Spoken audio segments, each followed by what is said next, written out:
Hare Krishna. 1 second.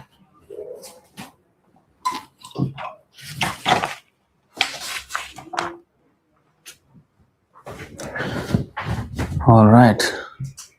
So, today we will continue our Puruṣottama-kathā, and this is part 2 of the Puruṣottama-yoga Bhagavad Gita, chapter 15. The chapter title is Puruṣottama-yoga. So, we have done, there are 20 verses in this chapter. We have done text 1 in the first session yesterday, and today we'll continue from the second onwards. So we have laid a lot of the foundational points yesterday. So hopefully we will be able to cruise through a little faster in this session. All right, so we'll say our Mangalacharan prayers and begin our study of Puruṣottama-yoga. Om Namo Bhagavate Vasudevaya. Om Namo Bhagavate Vasudevaya. Om Namo Bhagavate Vasudevaya. Om Ajnanatimirandhasya Jnananjanashalakaya Chakshurunmilitam Yena Tasmai Shri Gurave Namaha. Shri Chaitanya Manobhishtam Sthapitam Yena Bhutale Swayam Rupah Kada Mahyam Dadati Swapadantikam Vandeham Shri Guru Shri Yutapada Kamalam Shri Gurun Vaishnavamscha Shri Rupam Sagrajatam Sahagana Raghunathanvitam Tam Sajivam Sadvaitam Savadhutam Parijana Sahitam Krishna Chaitanya Devam Shri Radha Krishna Padan Sahagana Lalita Shri Vishakhanvitamscha Namo Vishnu Padaya Krishna Presthaya Bhutale Shrimate Bhakti Vedanta Swaminiti Namine Namaste Saraswate Deve Gauravani Pracharine Nirvishesha Shunyavadi Paschatya Deshatarine Namo Vishnu Padaya Krishna Presthaya Bhutale Shrimate Bhakti Siddhanta Saraswati Namine Shri Varshabhanavi Devi Dayitaya Kripabdhaye Krishna Sambandha Vijnana Dayine Prabhave Namaha Madhuryojjvala Premadhya Shri Rupanuga Bhaktida Shri Gaura Karuna Shakti Vigrahaya Namostute Namaste Gauravani Shri Murtaye Dinatarine Rupanuga Viruddhapa Siddhanta Dvanta Harine Namo Gaura Kishoraya Sakshad Vairagya Murtaye Vipralambhara Sambhode Padambujayate Namaha Namo Bhakti Vinodaya Satchidananda Namine Gaura Shakti Swarupaya Rupanugavarayate Gaura Virbhava Bhumistvam Nirdeshta Sajjana Priyaham Vaishnava Sarvabhauma Shri Jagannathayate Namaha Vancha kalpatarubhyascha kripa sindhubhya eva cha patitanam pavanebhyo vaishnavebhyo namo namaha Panchatattvatmakam krishnam bhaktarupa swarupakam bhaktavataram bhaktakyam namami bhaktashaktikam Jai Shri Krishna Chaitanya Prabhu Nityananda Shri Advaita Gadadhara Shri Vasadi Gaura Bhakta Vrinda Hare Krishna Krishna Krishna Hare Hare Hare Rama Rama Rama Hare Hare He Krishna Karuna Sindho Dina Bandho Jagatpate Gopesha Gopika Kanta Radha Kanta Namostute Tapta Kanchana Gaurangi Radhe Vrindavaneshwari Vrishabhanu Sute Devi Pranamami Haripriye Jayatam Suratau Pangor Mama Mandamater Gati Matsarvaswapadam Bhojau Radha Madana Mohanau दिव्यद्वृन्दारण्यकल्पद्रुमाधः श्रीमद्रत्नागारसिंहासनस्थौ श्रीमद्राधा श्रीलगोविन्ददेवौ प्रेष्ठालीभिः सेव्यमानौ स्मरामि श्रीमान् रासरसारम्भी वंशीवटतटस्थितः कर्षन् वेणुस्वनैर्गोपीर्गोपीनाथः श्रियेस्तु नः ध्येयं सदा परिभवघ्नमभीष्टदोहं तीर्थास्पदं शिवविरिञ्चिनुतं शरण्यं भृत्यार्तिहं प्रणतपालभवाब्धिपोतं वन्दे महापुरुषते चरणारविन्दम् त्यक्त्वा सुदुस्त्यजसुरेप्सितराज्यलक्ष्मीं धर्मिष्ठ आर्यवचसा यदगादरण्यं मायामृगं दयितयेप्सितमन्वधावत् वन्दे महापुरुषते चरणारविन्दम्. Hare Krishna. So, we will continue our study of the 15th chapter of Bhagavad Gita, which is Puruṣottama-yoga. We have laid down a lot of foundational points in our yesterday's session, the part 1 of Puruṣottama-yoga study. And we will start from the second verse onwards today. And there are 20 texts in this chapter. We just finished the first one yesterday. So based on the foundational points, I hope we can cruise a little faster through these verses. So let's start. Adhaschordhvam prasritastasya shakha guna pravriddha vishaya pravalah adhascha mulānyanusantatani karmanubandhini manushya-loke. Adhaha, downward, cha, and urdhvam, upward, prasritaha, extended, tasya, its, shakhaha, branches, guna, by the modes of material nature, pravriddhaha, developed, vishaya, sense objects,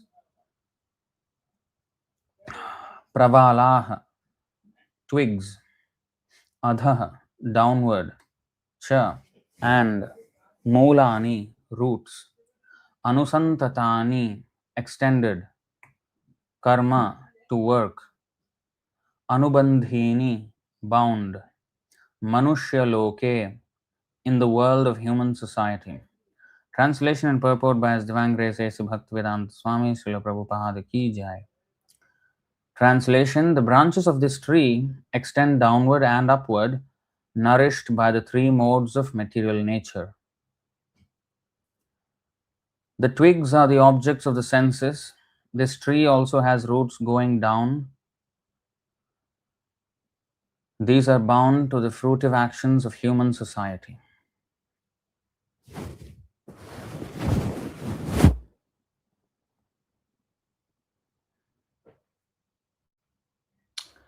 Okay.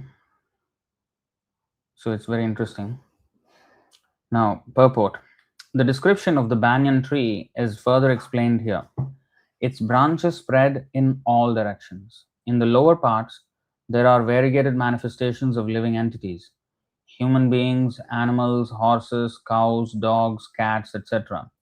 These are situated on the lower parts of the branches, whereas on the upper parts are higher forms of living entities, the demigods, the Gandharvas, and many other higher species of life.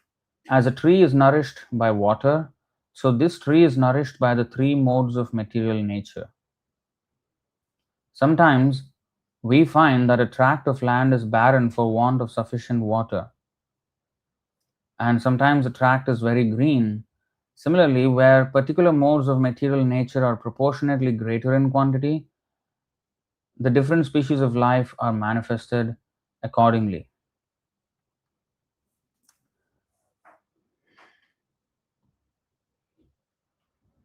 The twigs of the tree are considered to be the sense objects. By development of the different modes of nature, we develop different senses. And by the senses, we enjoy different varieties of sense objects. The tips of the branches are the senses, the ears, nose, eyes, etc., which are attached to the enjoyment of different sense objects.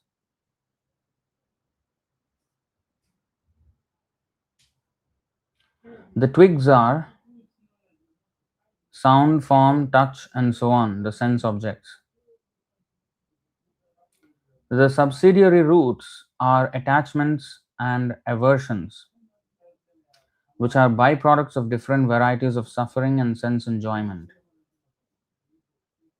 The tendencies toward piety and impiety are considered to develop from these secondary roots,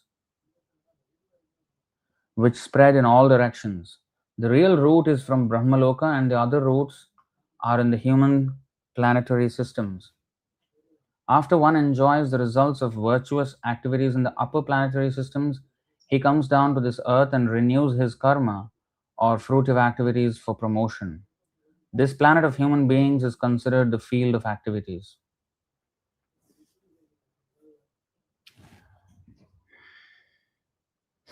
So, now in yesterday's session, we have learned that this tree is a reflection. But here it is mentioned that this reflection of a tree is nourished by the three modes of material nature. So, how can a reflection be nourished?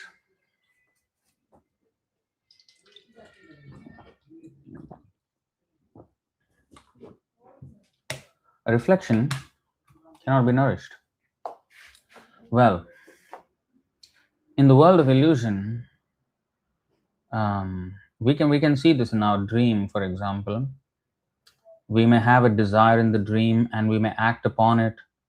So that desire in the dream is nourishing the activity in the dream. So the desire, similarly, in this material life of ours is actually a dream for the pure spirit soul. So in that dream, how come the modes of nature nourish this tree? Because sangat sanjayate kamaha. According to our association with the modes, we develop our desires. So according to the desires, again, yesterday also you spammed. Today also you're spamming in the comment section. I don't care about your questions, okay? If you want to listen to the session and understand something, you please sit down. Otherwise, you're more than welcome to leave this. Okay? Leave the session. Math personi. Just disturbing. We will have to block you from the channel otherwise. So please learn something here. Don't ask your questions. This is not your agenda. I have an agenda here. I will follow my agenda. Okay. So the twigs are the objects of the senses. So now we, in this material world, the sangat sanjayate kamaha. Our okay. In second chapter of Bhagavad Gita, ध्यायतो विषयान् पुंसः संगस्तेषु उपजायते संगात् संजायते कामः. So by our association, we develop our desires. So when it is said that the three modes nourish this tree, well, one thing we have to understand, that this tree, it's a very, very peculiar tree. In our mind, if we associate with the with the modes of nature. We always are associating with either the three modes of material nature or the fourth mode, which is transcendental mode, Vasudeva Sthiti. So accordingly, if we associate with devotees, we develop the desires of the devotees, which is to serve Krishna. But if we associate with materialists, then we take on the how to say desires of the materialist. What is that? This particular computer, I cannot take it out all in one place. Let me see if I can open it. Yes, I can. Okay. Okay.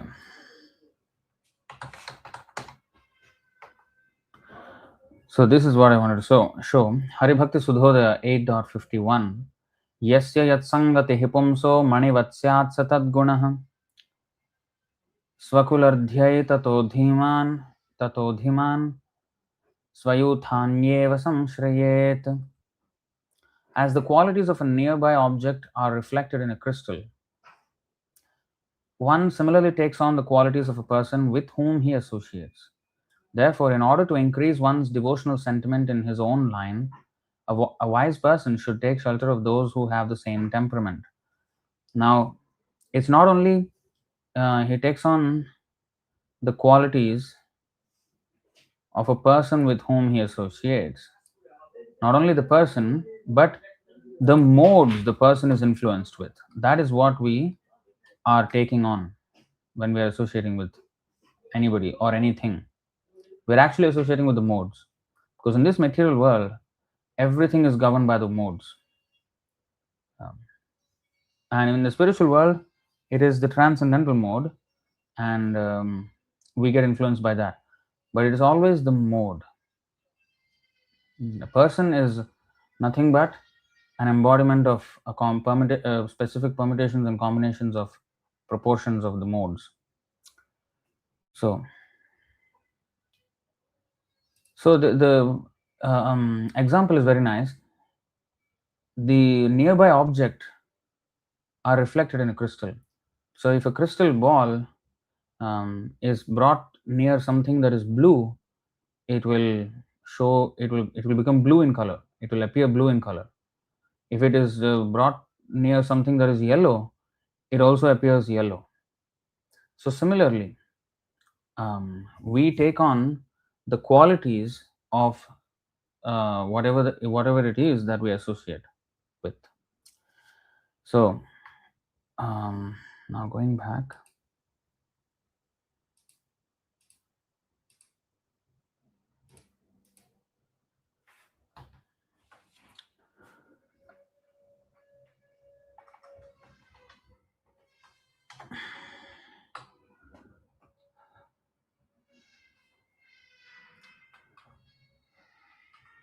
Its branches are spread in all directions. Its lower parts, in lower parts, there are human beings, animals, horses, cows, dogs, cats, etc. So this tree is a peculiar tree, as I said, is because it can grow more if we associate with the modes, and the lesser we associate with the modes, the less prominent it becomes in our lives. And yet, for others, it is still there. So the tree is differently manifest to different degrees of the proportions of the three modes. Just like a reflection from a certain vantage point of a tree in the lake is true for that vantage point.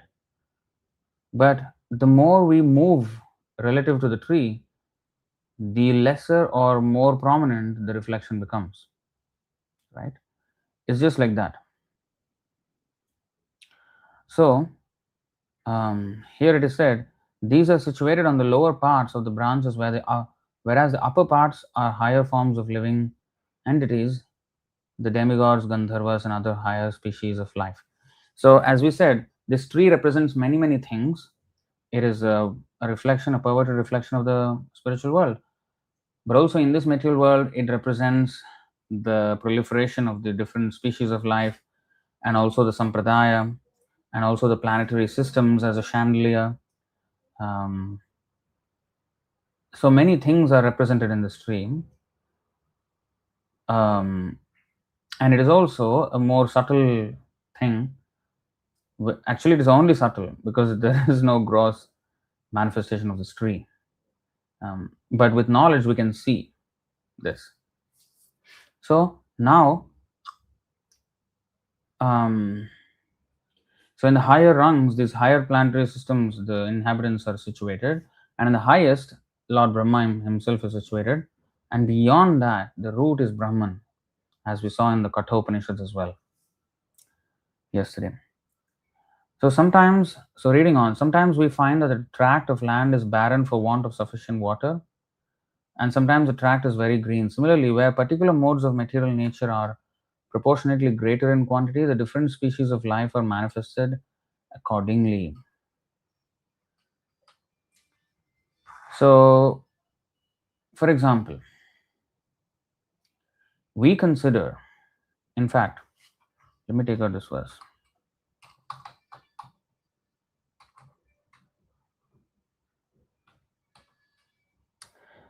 Okay, I want you to consider this verse.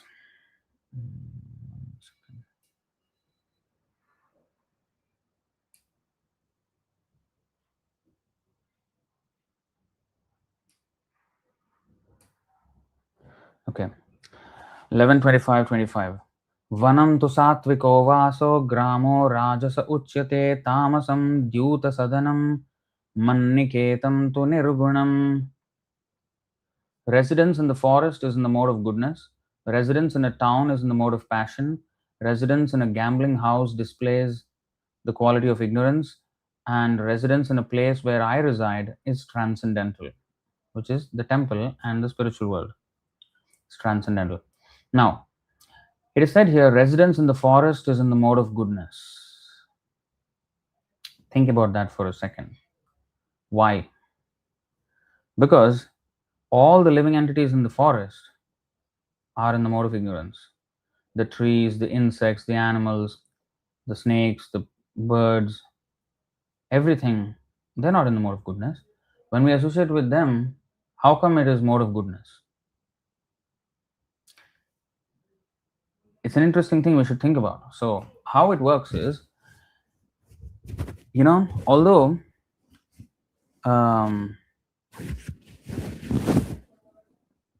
we may think that association means proximity. It is not actually proximity.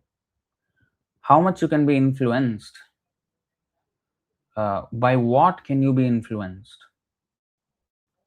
That matters. How is the residence, how is the forest in the mode of goodness? By what measure? Are the trees and tigers brahmanas? They're in the mode of goodness? They're not. So when we go to the forest, why is it goodness? It's because Krishna has created this world in such a way that living entities of different species have minimal interaction. Minimal. For example, a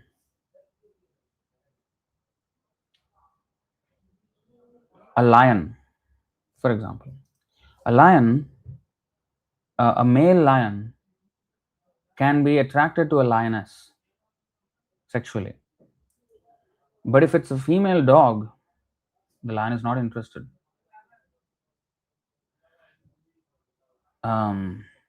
Similarly, we human beings, not only sexual attraction, but also if we have to speak to someone, if we have to exchange ideas, we cannot exchange ideas with the animals. There is some interaction, like for example, pet dogs, cows, or any animals, especially when one raises them from young, there is an attachment that develops, and even wild animals can be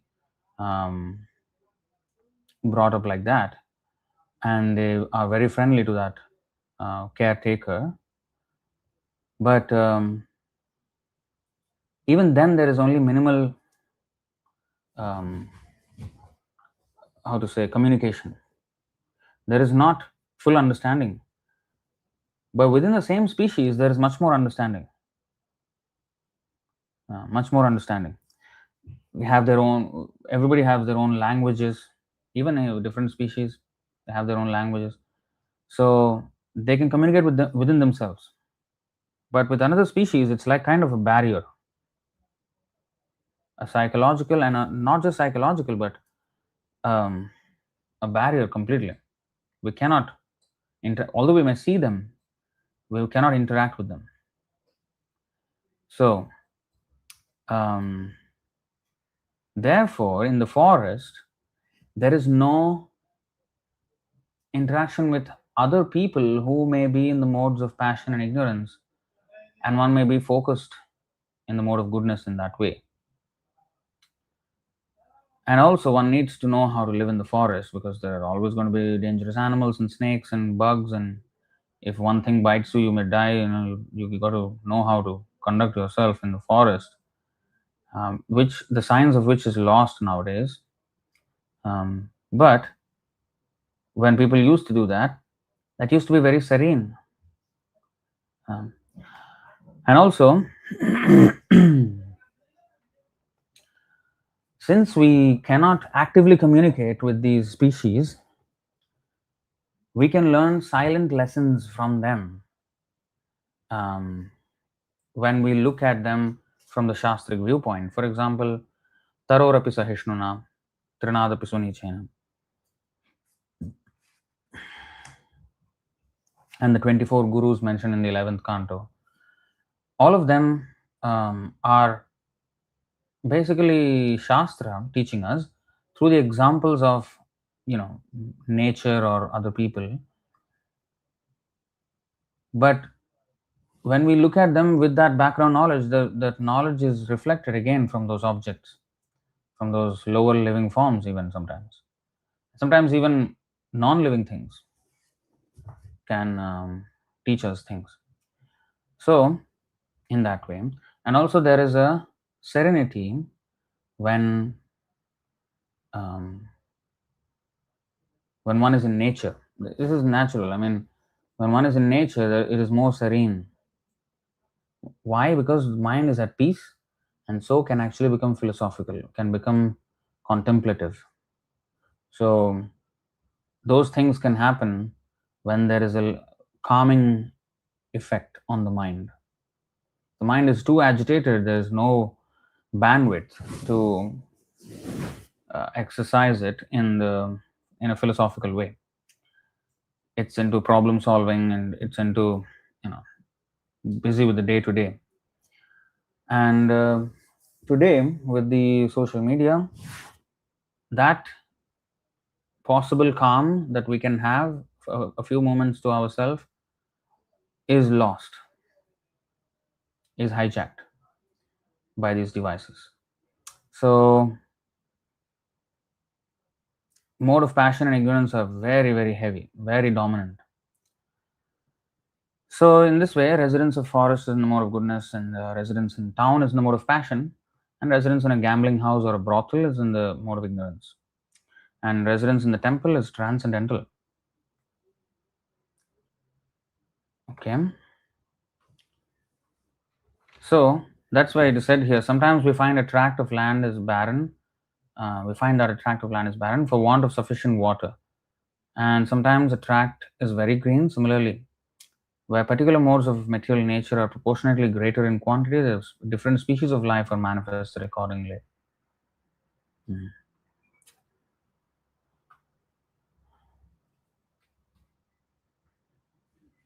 The twigs of the tree are considered to be the sense objects, and the tips of the twigs are the senses. So, by development of the different modes of nature, we develop different senses. So, this is a very interesting thing. And by the senses, we enjoy different varieties of sense objects. Now, we can marvel at Krishna's creation, because in human society, we have a pattern, right? We have a nose, 5 hands on a finger, 2 hands and 2 legs. So there is pattern. Everybody, there is similarity in that way across the board. There are some abnormalities, but abnormalities are only a proof of the normality, which is we call it abnormal because it is out of the ordinary. So there is a regular pattern that happens, and yet the hand of one person and the hand of another person is not the same. The tongue of one person and the tongue of another person is not the same. The eyes, the ears, the tongue, both in the manner of in the way of, in the function of speaking and in the function of eating, is not the same, because some people are addicted to foods in the mode of ignorance, tamasic, and some people sattvic, some people shuddha sattva, purified, which is prasadam. So why are those differences? If it looks the same, if the nose looks the same, if the tongue looks the same, anatomically, physically it looks the same, but subtly there is so much difference. It's because of guna sangha. Technically, they have the same receptors, same everything, the same speaking power. Everybody has, but people speak different things.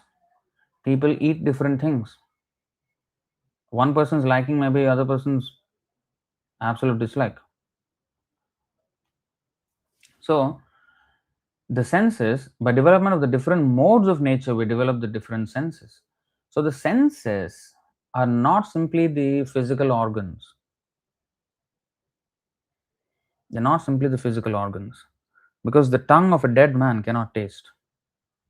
So that's not a sense anymore, it's just a lump of matter. So what makes it a sense, what electrifies it, just like, okay, I'll give you an example. In any machine, there are a lot of sensors.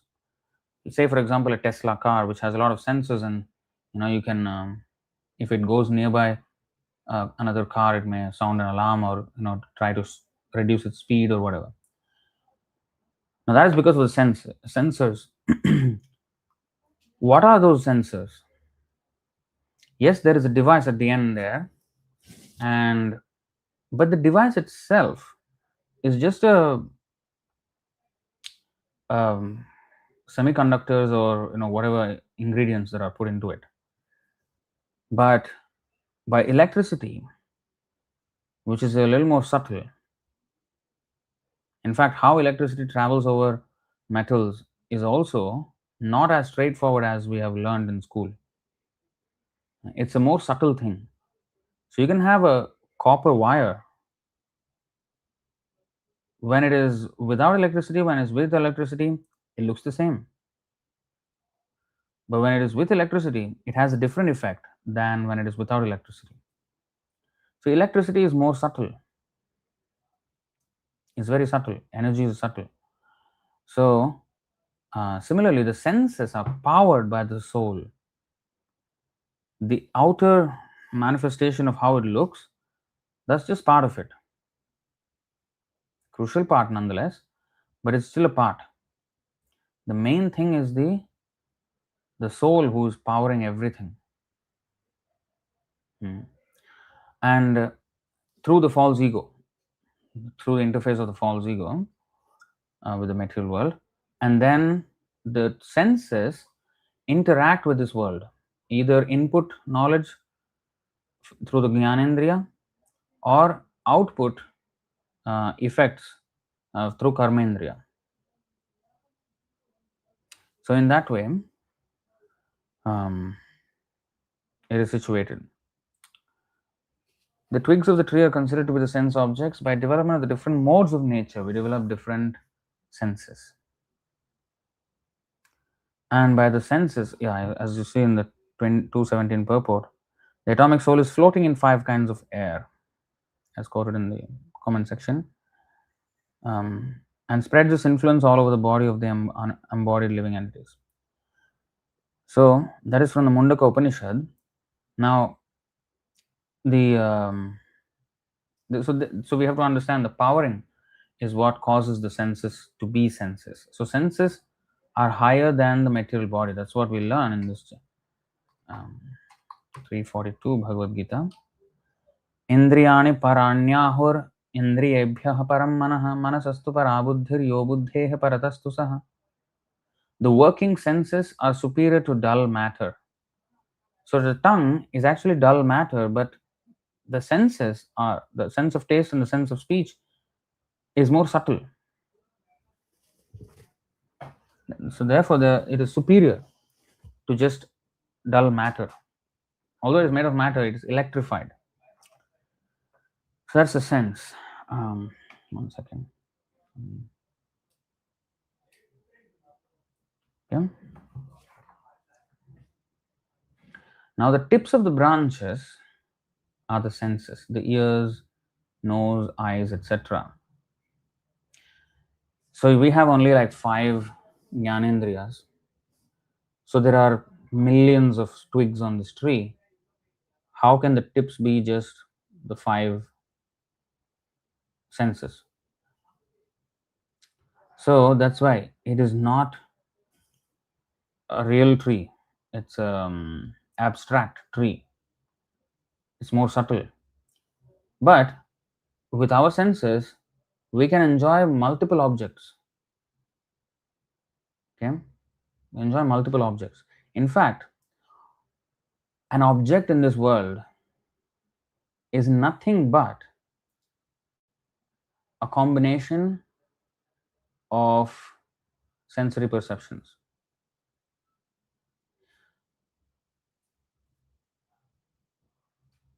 That's a fact.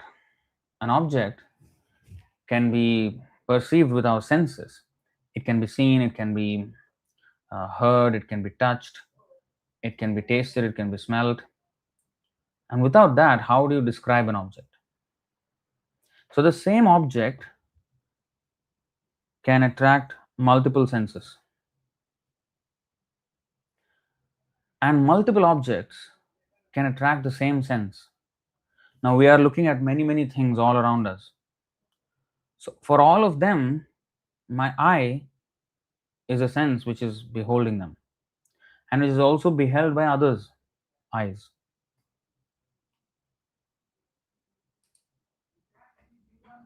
You know? So in this way, different people's senses, millions of senses are perceiving each object, and each person is sensing millions of objects. So in this way, the sense objects will end with the senses. End means their purpose of existence is to satisfy the senses, or that is the reason why we think they exist. They're supposed to be engaged in Krishna's sense gratification, but we accept the position of being sense enjoyers, and therefore, the concept of the Purusha. Who is the Purusha? So because we think we are the Purusha, in this illusory tree, we are the so-called Purusha. In the real tree, Krishna is the Purusha. Actually, Krishna is always the Purusha. But it's our illusion that we think we are the Purusha. And therefore, all these sense objects we want to enjoy with our senses, and that is called sense gratification. And when we try to gratify our senses, that's when we become entangled in this world. The tips of the branches are the senses, the ears, nose, eyes, etc., which are attached to the enjoyment of different sense objects.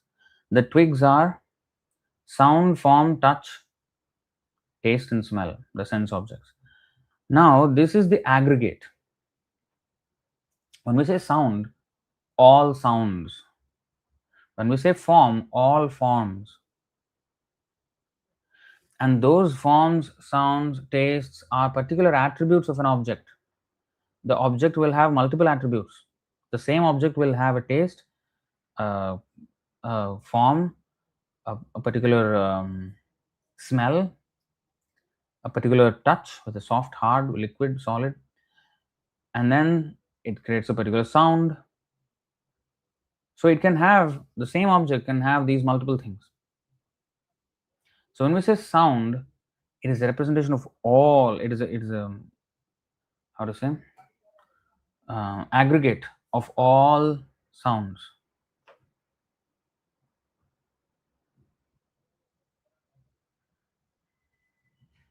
So there are not only 5 sense objects, 5 aggregates of sense experiences, but in each there is unlimited variety. You understand? So that's why there is difference in taste between mango juice and apple juice,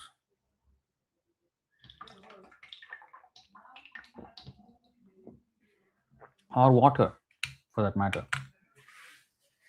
So there's so much difference, and all that is variety. There is a word in English, it's called synecdoche. Synecdoche. Let's see if I can show you the definition.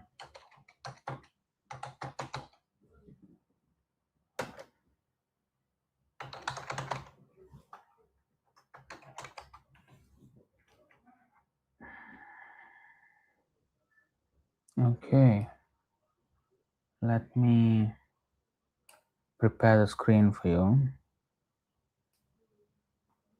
Just give me a moment here.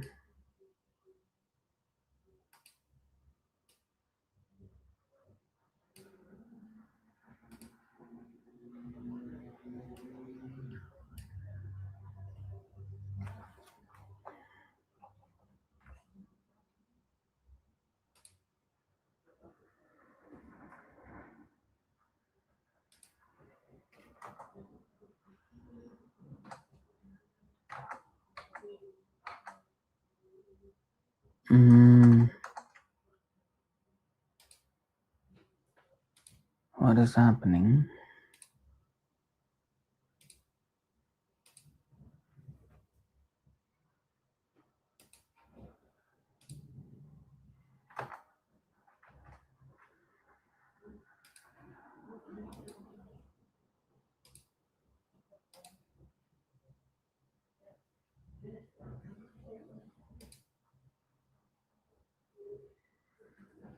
Oh, no, I know what is happening.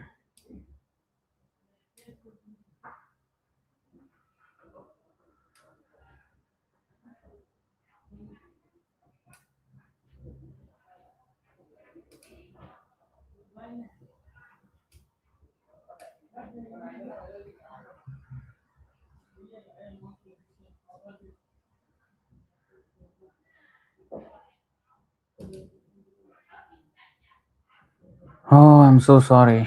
I am so sorry. This is a little bit irritating.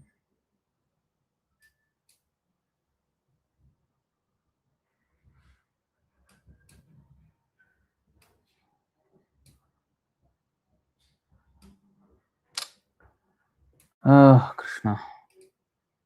You know, sometimes I regret that I wanted to do that.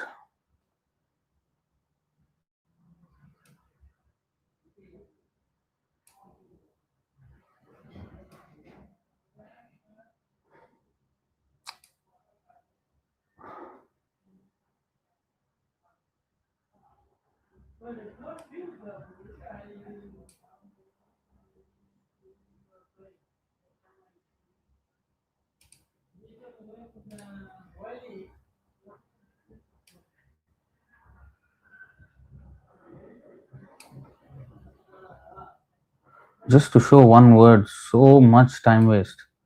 Krishna.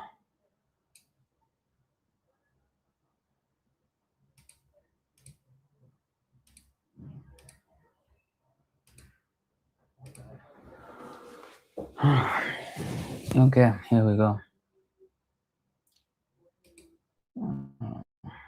Okay.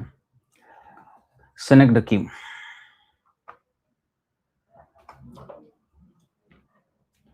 So what is it? Is a figure of speech where a part of something is used to represent the whole or the whole is used to represent a part. It is a powerful literary and everyday device used to make language more vivid, concise, and efficient. Part of the whole, using a specific component to describe an entire object, concept, or group. Whole for the part. Pas pro toto, totem pro parte. Using an entire entity to represent only a small specific portion of it.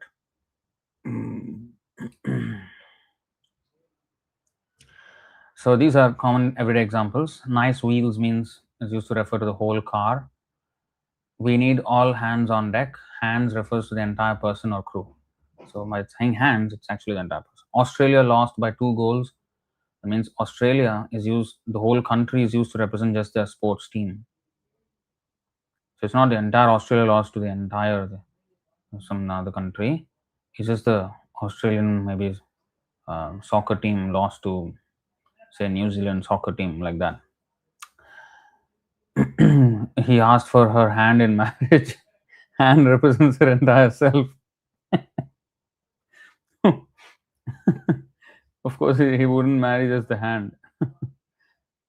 So there are too many mouths to feed. Mouths refers to the entire individual. So in that way, when we say these words of like just a sound or touch or these are sense objects, it refers to all the aggregate, the entire aggregate of maybe not a purest example of a synecdoche, but um, by that one word, the entire aggregate is referred to. Okay, just to show that took a lot of time. Okay, so the twigs are sound formed. Okay, this is done. The subsidiary roots are attachments and aversions, ichha dvesha, which are byproducts of different varieties of suffering and sense enjoyment. So if we enjoy something, then we are attached to it. If we suffer from something, then we are averse to it. Or if we how to say anticipate suffering, we are averse to it. If we anticipate enjoyment, then we are attached to it in that way. So the tendencies toward piety and impiety are considered to develop from these secondary roots. So according to my attachments and aversions, my pious activities or impious activities are conducted. For example, if I am attached to meat, then I am associating with the mode of ignorance, and that is impious. So according to my attachment and aversion, if I am averse to, oh, chanting, these people are very loud, I can't go to the temple, they are very loud. So I'm averse to something which is good, so therefore I'm impious. But if I am okay with a noisy club or a stadium for a sports match or something, then that is, so I'm attached there. So that is impious, but I'm attached. So in this way, attachment and aversion, according to the modes we are in, we become attached and averse to certain things.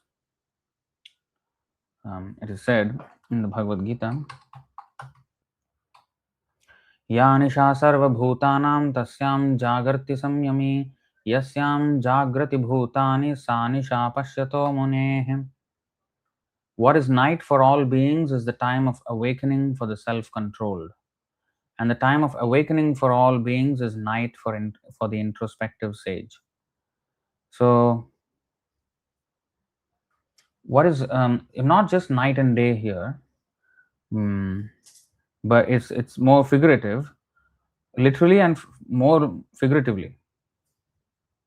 In the night we sleep, normal people, unless one is a nocturnal being like a club goer or something. But usually night we sleep and day we wake up. So what are we awake to? Where is our attention span? When we are awake, we are attentive, right? When we are sleeping, we are completely oblivious. So, to what I am oblivious to what I am attentive to, that shows my place in the modes of material nature. Which modes are more prominent, I can see that. So what an introspective sage or sadhu, he is attracted to, the world is oblivious to that, but a sadhu is attentive to that aspect. And the world may be attentive to so many, there's so much hype around so many things. Sports is a good place where there is a lot of hype. Not good, means a good example of where there is a lot of hype. Sometimes, and sometimes if you go to, India, in big temples, the hype, I mean, the whole consciousness there is they want to see the Lord. So there is hype for different things. There is interest in different things. Different kinds of people are interested in different things. And also the same person may be interested in different things at different times, because of the fluctuations of the influences of the modes of material nature. Sometimes he's in the mode of goodness, sometimes passion, sometimes ignorance. So these are, the influence always fluctuates. Rajastamascha sattvam bhavati bharata, rajah sattvam tamaschaiva, tamah sattvam rajastatha. Sometimes the mode of goodness becomes prominent, defeating the modes of passion and ignorance, O son of Bharata. Sometimes the mode of passion defeats goodness and ignorance, and at other times the ignorance defeats goodness and passion. In this way, there is always competition for supremacy. Even throughout the day, we have these fluctuations. In the morning, we are a little more peaceful if we wake up early in the morning before sunrise. Then as the day goes by, we become more active, and then towards the end of the day, we become lethargic. So more of goodness, passion, and ignorance. Now, just like a geographical location has climate and weather, so climate is the general, the broad pattern, like winter, summer, rainy season, autumn, or whatever. Within summer, there may be some days which are more rainy, and some days extremely hot, sometimes cloudy. So that's weather. So weather is a more like day-to-day kind of thing, and seasons and climate, and even the location, like there's the, how to say, Mediterranean climate, tropical climate, equatorial climate, Arctic, tundra. So all of them have a certain pattern you can expect, but there will be fluctuations even within that. So similarly, as a species, we are in a certain bracket of a season or a climate for that particular time period of 80 years or however long we may live. And within that, there is fluctuations of different people having different modes, and in that there is fluctuations for each person. There's fluctuations on a daily basis, on a weekly, monthly basis. We go up and down in our this modes of passion and ignorance and goodness. So all of this is very, very intricate, and accordingly we conduct our actions and produce reactions, fruitive reactions. The real root is from Brahmaloka. So the tendencies toward piety and impiety are considered to develop from these secondary roots, which spread in all directions. So it's kind of a circular tree almost. Semicircular, maybe you can say, because the other half is in the spiritual world. The real root is from Brahmaloka, and the other roots are in the human planetary systems. After one enjoys the results of virtuous activities in the upper planetary systems, he comes down to this earth and renews his karma or fruitive activities for promotion. And similarly, one may also go downward and come back to the earth. So two things happen. Tetam bhuktva svargalokam vishalam kshine punye martyalokam vishanti evam trayi dharma manoprapanna gata gatam kama kama labhante.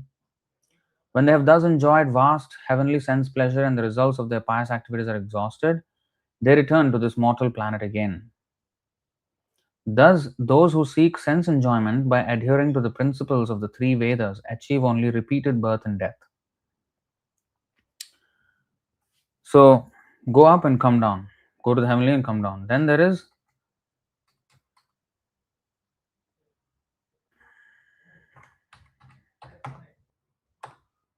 अधस्तान्नरलोकस्य यावतीर्यातनादयः क्रमशः समनुक्रम्य पुनरत्राव्रजेच्छुचिः. Having gone through all the miserable hellish conditions and having passed in a regular order through the lowest forms of animal life prior to human birth, you see, this is hellish now, downward. And having thus been purged of his sins, one is reborn again as a human being on this earth.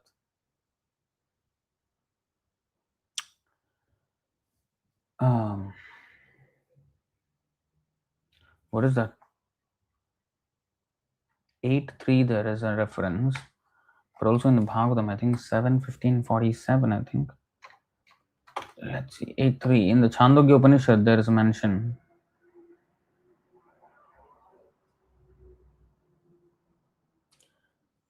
The Chandogya Upanishad describes the Vedic sacrificial process. On the sacrificial altar, 5 kinds of offerings are made into 5 kinds of fire. The 5 kinds of fire are conceived of as the heavenly planets, clouds, the earth, man, and woman, and the 5 kinds of sacrificial offerings are faith, the enjoyer on the moon, rain, grains, and semen. In the process of sacrifice, the living entity makes specific sacrifices to attain specific heavenly planets and consequently reaches them. When the merit of sacrifice is exhausted, the living entity descends to earth in the form of rain, then takes on the form of grains, and the grains are eaten by man and transformed into semen, which impregnates a woman. And thus the living entity once again attains the human form to perform sacrifice and so repeat the same cycle. In this way, the living entity perpetually comes and goes on the material path. So that's how it is said it is happening. Then there is, okay, yes, 7, 15, 50, and 51. So it's not 47, 4 verses, 3 verses from there. Yes, it is 7, 15, 50, correct.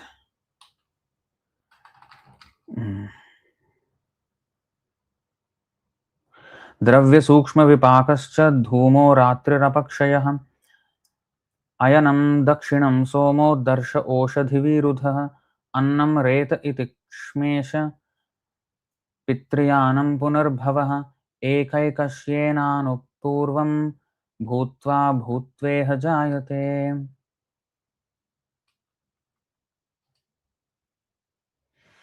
My dear King Yudhishthira, when oblations of ghee and food grains like barley and sesame are offered in sacrifice, they turn into celestial smoke, which carries one to successively higher planetary systems like the kingdoms of Dhuma, Ratri, Krishna Paksha, Dakshinam, and ultimately the moon.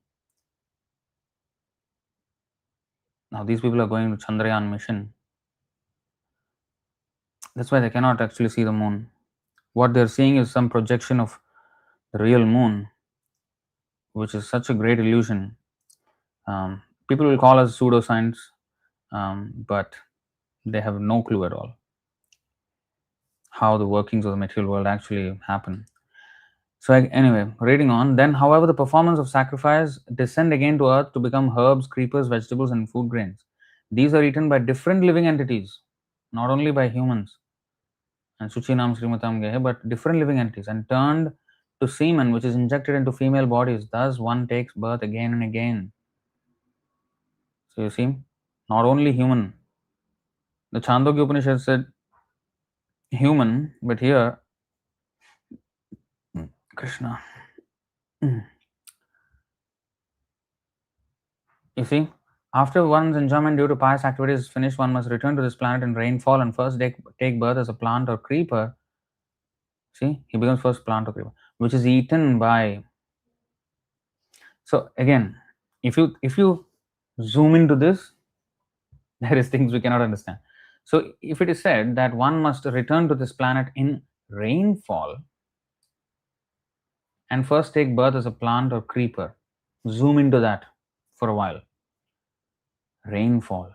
So he is in rainfall, but then how did he become a plant?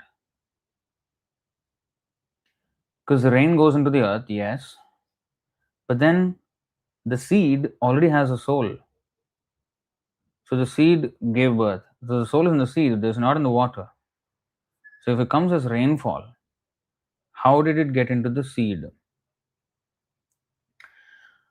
So the answer can be that when the water is taken up by the root of a plant and then eventually goes to the fruit, and that energy is made into a seed, and maybe like that it can go. So that is one possibility, yes. But rainfall itself does not become a plant. No. It may be drawn by a plant and then forms seeds. The soul is in the seed, and then it goes into, so in that way. And which seed and which plant, and even if it's the same plant or what, different seeds of the same plant are going in different directions. For example, we may get oranges or tomatoes. Now we get in a carton tomatoes, 10 kilos like that we get in the temple here. So these tomatoes are from different plants. The same farm, let's say there is 20 tons of tomatoes harvested. 20 kilos may be coming to this temple from different plants, and the rest goes into so many places. So many places. Now, we have karma, right? We have karma. But the plant or an animal, it has no karma. It has no karma means it does not create karma by its activities. But when that thing is used in Krishna's service, the plant benefits.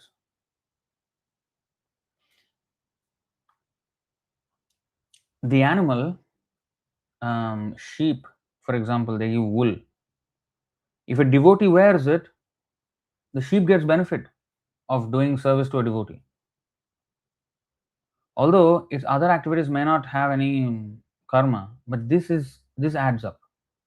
Swalpamapyasya dharmasya trayate mahato bhaya. Ajnata sukriti.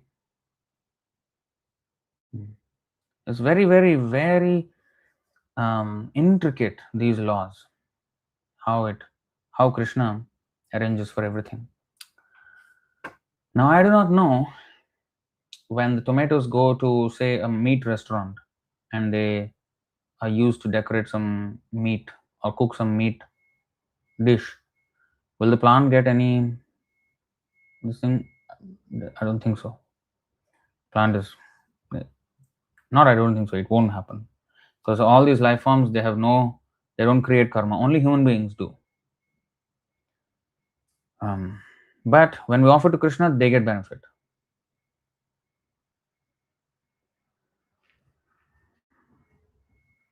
And also otherwise, the plants are forced to serve others.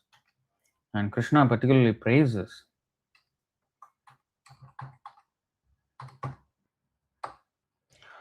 Aho esham varam janma sarva pranyupajivanam sujanasyeva yesham vai vimukhayanti narthinaha. This is Krishna saying it. Just see how these trees are maintaining every living entity. Their birth is successful. Their behavior is just like that of great personalities. For anyone who asks anything from a tree never goes away disappointed. First of all, that's not a very successful birth. That's not a very good birth, right? The lowest is the fish, next is the trees. So it's very, very low in the evolutionary, not evolutionary, evolution in the sense, the evolution of consciousness of the jiva. So in the evolutionary cycle, it's very low. But why is the birth successful? So a successful or an unsuccessful birth is not where or how we took birth, but what we have done with that birth. Now, trees, it's not a very nice birth, but they're always of service.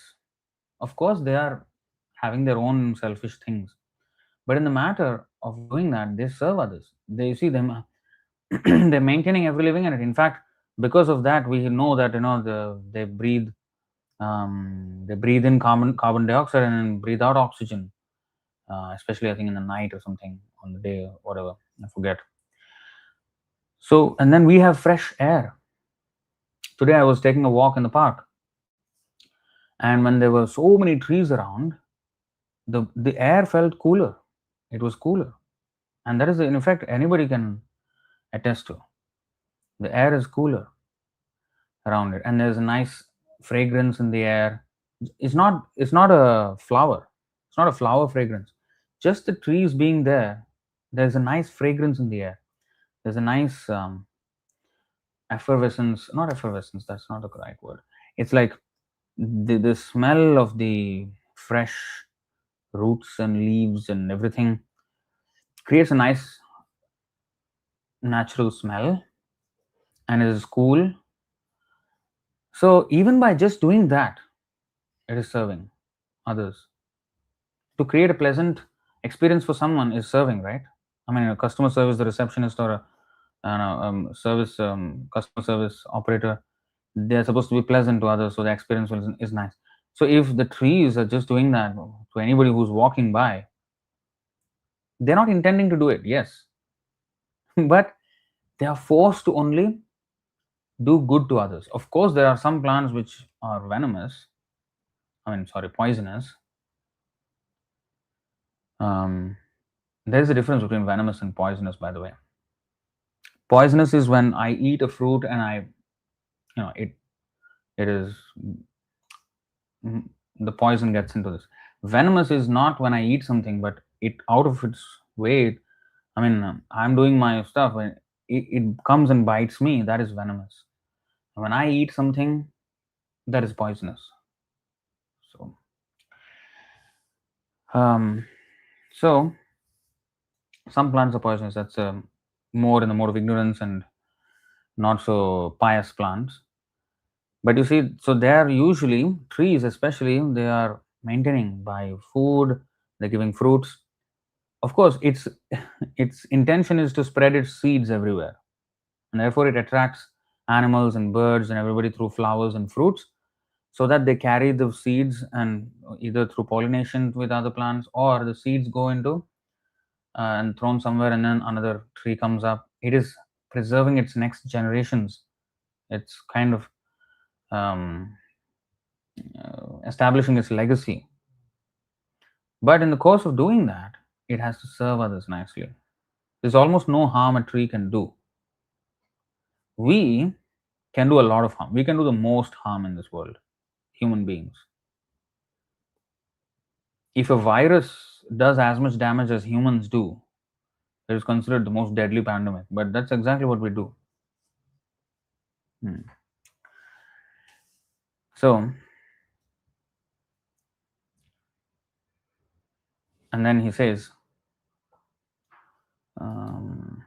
okay. Patra pushpa phalachayam mola valkaladharubhi gandha niryasa bhasmasthi tokmaih kaman vitanvate.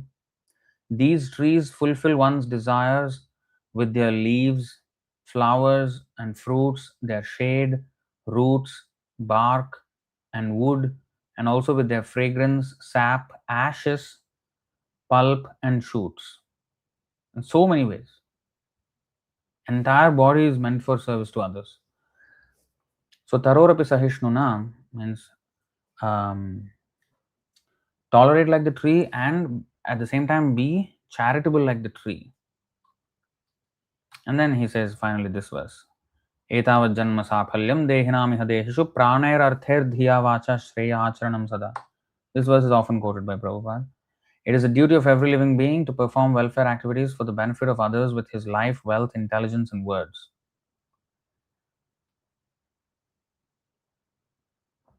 So we have to serve Krishna with these things and thus serve others as well. Taking the example of trees, which Krishna highlighted in this example. 10:15:5. That's interesting. Okay, let's go to 10:15:5. Shri Bhagavan Vacha Aho Ami Deva Varamararchitam Padam Bhujam Te Sumanah Phalarhanam Namantyupadaya Shikhabhiratmanas Tamopahatyai Tarujanma Yatkritam. Tarujanma. The Supreme Personality of Godhead said, O greatest of Lords, just see how these trees are bowing their heads at your lotus feet. Yes. Which are worshipable by the immortal demigods. The trees are offering you their fruits and flowers to eradicate the dark ignorance that has caused their birth as trees. So this is of course to Krishna or to Balaram here. I think Krishna is telling this to Balaram.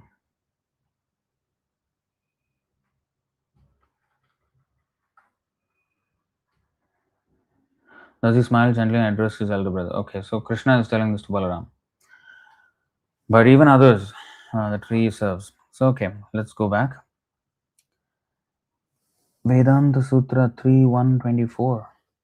Well, how to go to Vedanta Sutra? I have a book here.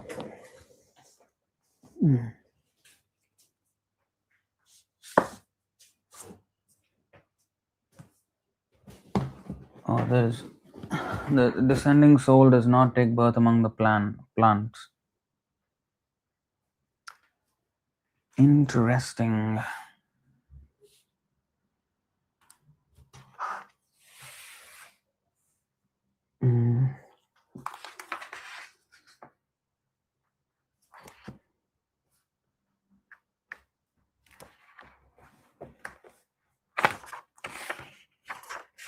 Huh?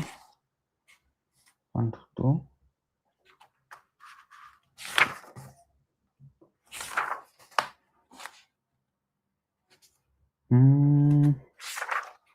I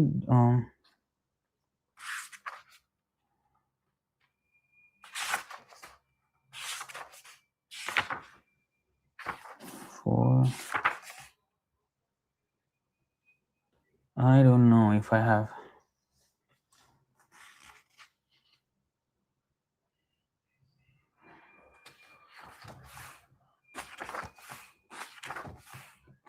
That's interesting. I do not have chapter and pada. I don't know how to find that. 4 pada 4. Oh, okay, got it. 3-1, right? 3-1. 3-1. 3-1. Adhikarana 6.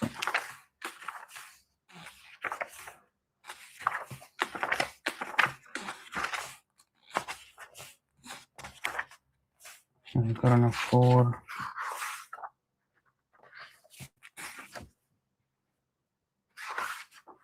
3-1-24.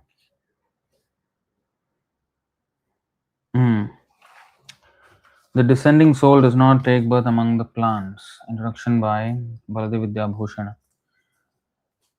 The passage after entering rain is described in the following statement of the Shruti Shastra. That is very interesting. The descending souls then take birth as rice, barley, plants, trees, sesame, and beans. Some say, do the souls literally take birth in as rice or these other species, or is this description metaphorical? Purva Paksha. The text says Jayante, they take birth. This should be taken literally. Siddhant. In the following words, the author of the sutras gives his conclusion.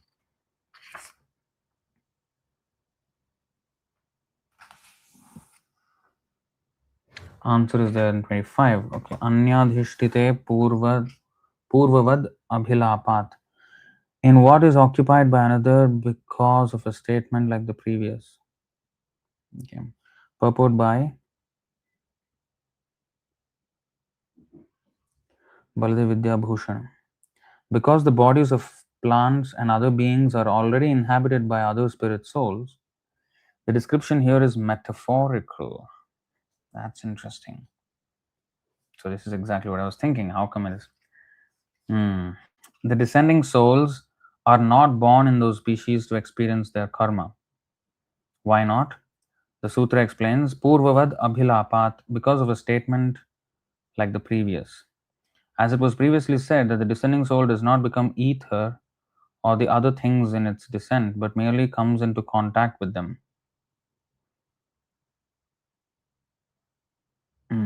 So the fallen soul merely comes into contact with the rice and other species. That is the meaning. As when it enters the ether, the descending soul is not yet experiencing the specific results of various pious and impious deeds. So when it falls down in the rain, the soul is also not yet experiencing the results of specific deeds. This the scriptures say. In Chandogya Upanishad 5:10-7, it is said, those who act piously attain an auspicious birth. Those who do not act piously attain a birth that is not auspicious. Therefore, the description here that the descending souls take birth in this way is metaphorical. It is not literal.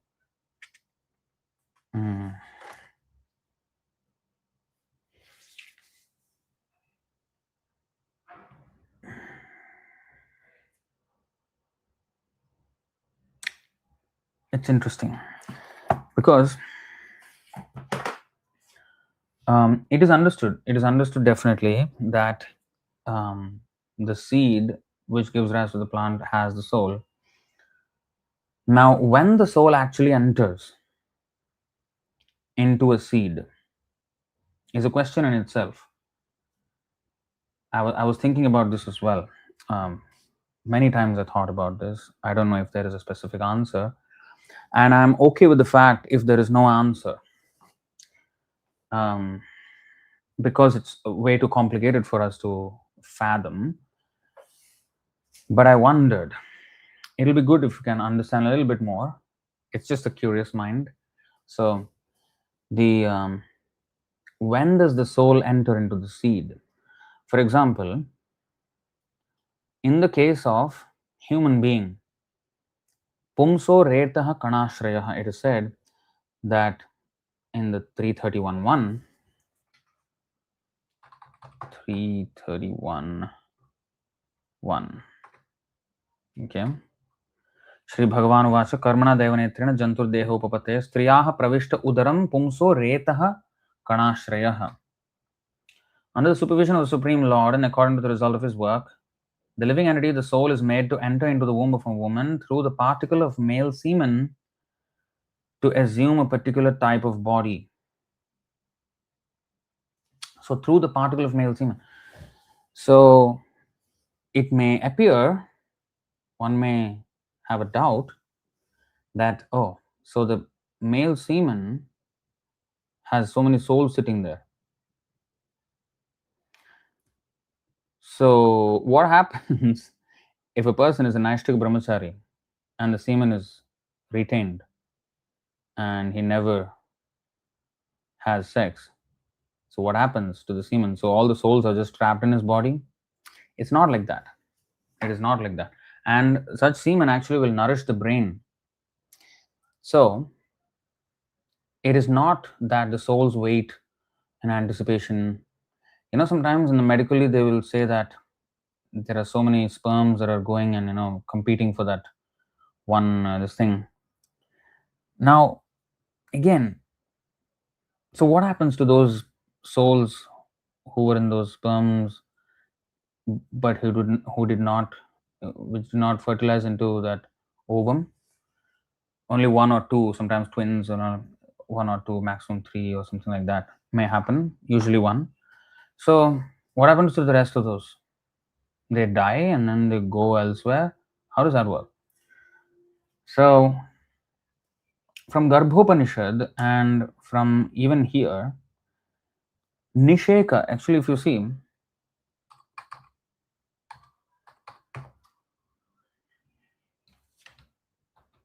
Hey, where am I going? 11:22:47. निषेक गर्भ जन्मानि बाल्य कौमार यौवनम वयो मध्यम जरा मृत्युर इत्यवस्थास्तनोर्नव. Impregnation, gestation, birth, infancy, childhood, youth, middle age, old age, and death are the 9 ages of the body. So impregnation is the start of the human life. Before impregnation, it is not considered a human soul. The soul is not human. I mean, it does not have a human birth. But is the soul there? If the soul is there, then what is happening? Is a brahmachari committing violence by not letting the soul take another birth? It's not exactly like that. It's at the time of impregnation is when the soul enters. And it is explained from a few examples, we can understand that. I may be wrong, but this is what I understand. Lord Shiva, he sees who is having sex at the wrong time during twilight or something like that, and then he makes demoniac souls enter into the womb.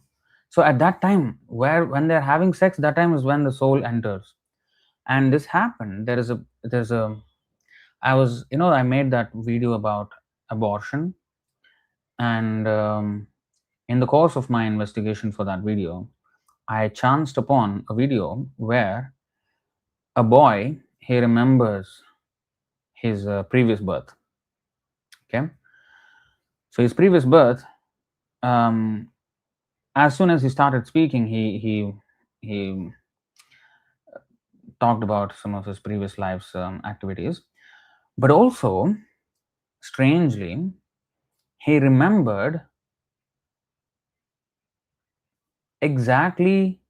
He mentioned even as a boy, as a young boy, who would never have understood what is even sex or whatever. But he said that it was in some hotel that the parents had intercourse. They went to some holiday or something, and he said, when I saw you both, I knew I was getting into the right family. I knew I was getting into a good family, something like this. Now, according to whatever his mental condition was, he thought that was good, whatever it is. But it's interesting that he could see them having intercourse, and he entered at that time, and he remembered that. How would he know if he's just one of the sperms swimming inside the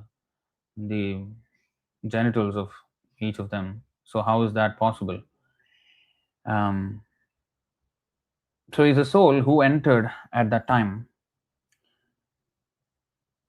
And another example where Prabhupada explains that, when sometimes a centipede or it is cut into two, and then it goes in two directions, two different insects.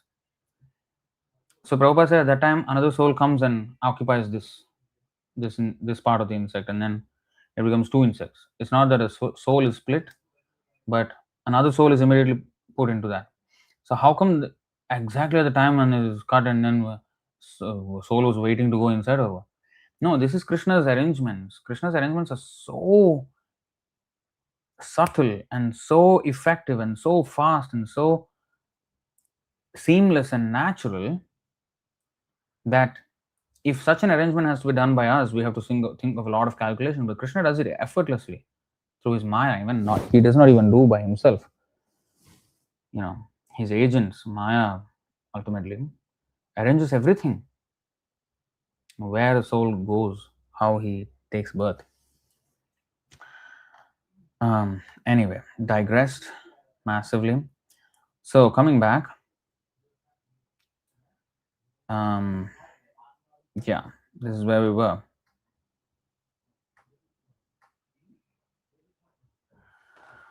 So after one enjoys the results of various virtuous activities in upper planetary systems, he comes down to this earth and renews his karma. Or when he goes down and then he goes progressively one by one, all the species, and comes back to human life in that way. So Brahmanda Brahmite Kona Bhagyavan Jeev Guru Krishna Prasad Paya Bhakti Lata Bij. Okay, so 15, 3 and 4.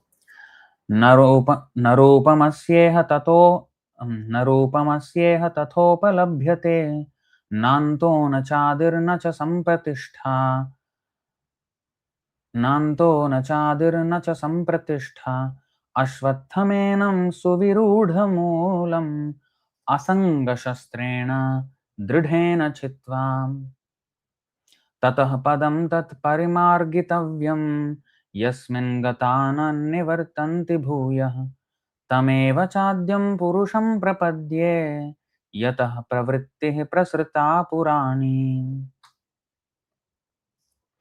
असंगशस्त्रेण. Okay.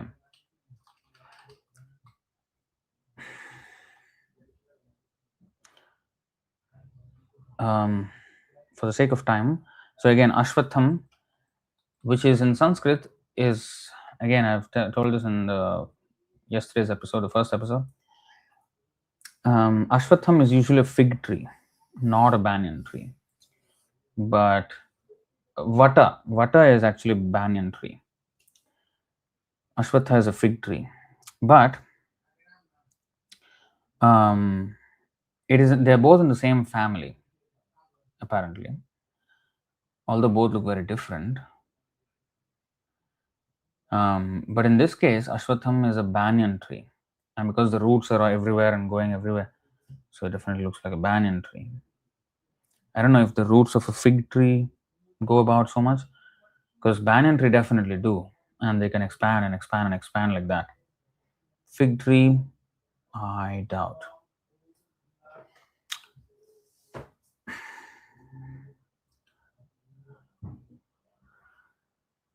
Asanga, this is an important word. Asanga shastrena, by the weapon of detachment.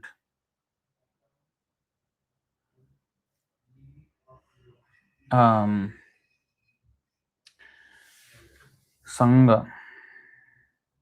Sanga. Asanga. So, asanga means detachment and non-attachment, not associating.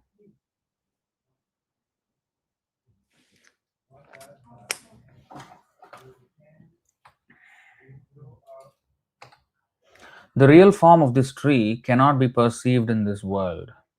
No one can understand where it ends, where it begins, or where its foundation is. Just before we go there, again to that thought of what is shared by Nimayata Prabhu here from the Vedanta Sutra. It's good. It's good. What I like in that explanation is there is a samshaya, there's a doubt. So Vedic statements,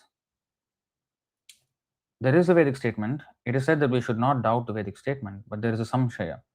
And the samshaya is not doubting the Vedic authority. The statement is true, but in what way is it true? That is samshaya. And then there is a resolution of that by deliberation. So therefore, it's good to question pariprashnena. Pariprashnena means questioning with curiosity, not to challenge, to learn. Arjuna asked questions all throughout the Bhagavad Gita, and Bhagavatam is full of questions and answers. Questions were in fact congratulated. Look at this. Munayah sadhu prishtoham bhavadbhirlokamangalam yatkritah krishna samprashno yenatmasu prasidati. O sages, I have been justly questioned by you. Your questions are worthy because they relate to Lord Krishna and so are of relevance to the world's welfare. Only questions of this sort are capable of completely satisfying the self. So when we question, we should not lose our faith in the Vedic scriptures. Now, every question cannot get answered. We may or may not get all answers depending on with which text we come in contact with. Now, until Nimanita Prabhu quoted that Vedanta Sutra aphorism, sutra, I did not know what is actually going on. I had the question, I asked Prabhu also, I asked Mahaprabhu. We were having casual conversations on it, on that subject, while we were driving to Malaysia one day. And we were just like, musing on it. And we were just marveling at how subtle these arrangements of Krishna are. And even after this answer, there's still a lot of questions. I mean, but it's okay if you don't have answers. You see, there is unlimited complexity to the whole thing. Krishna is revealing to us whatever is easier for us to grasp as a general rule. But if you go and if you put a magnifying glass there and zoom into it, there's a lot of detail. Just like, we see a rice grain, but if you put under the microscope, there's a lot going on there.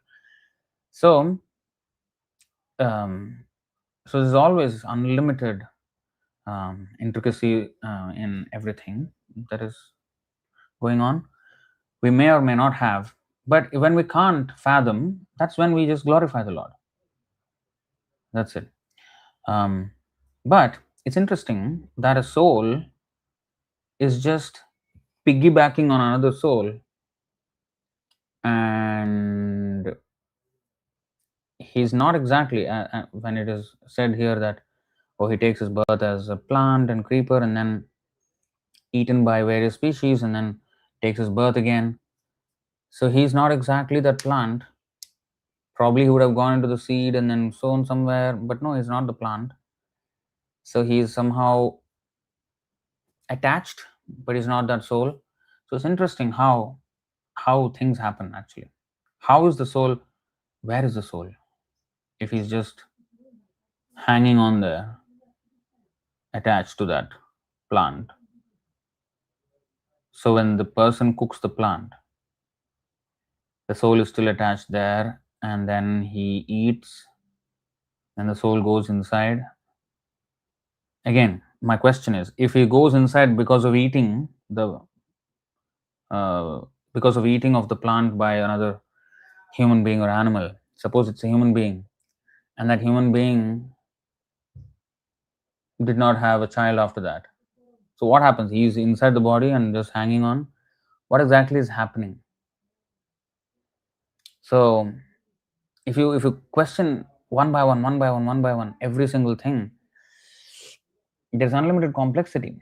We can't really fully understand the whole thing.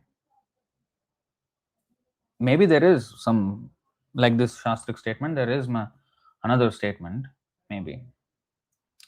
But still, there will be some many other aspects to this which we can't really fathom, even after getting some answers. So,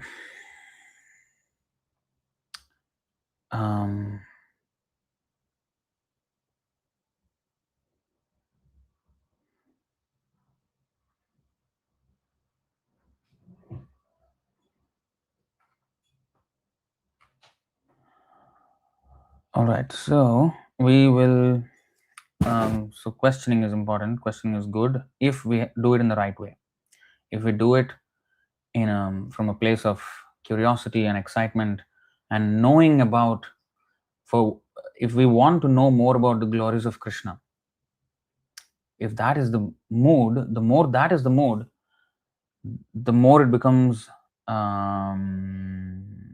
relishable. Because if the mood is, I want to know more. No, I'm not satisfied still. I want to know more. That is not the right mood to get into it. The mood should be, I want to know more about how Krishna does these things. What is the? I'm sure that Krishna has his plans and his ways of working. But if I can just have a glimpse of how great that arrangement is, I will appreciate. I can better appreciate Krishna's energies. So it's not about the accumulation of knowledge that I can have to satisfy my curiosity, but it is the pastime of the Lord.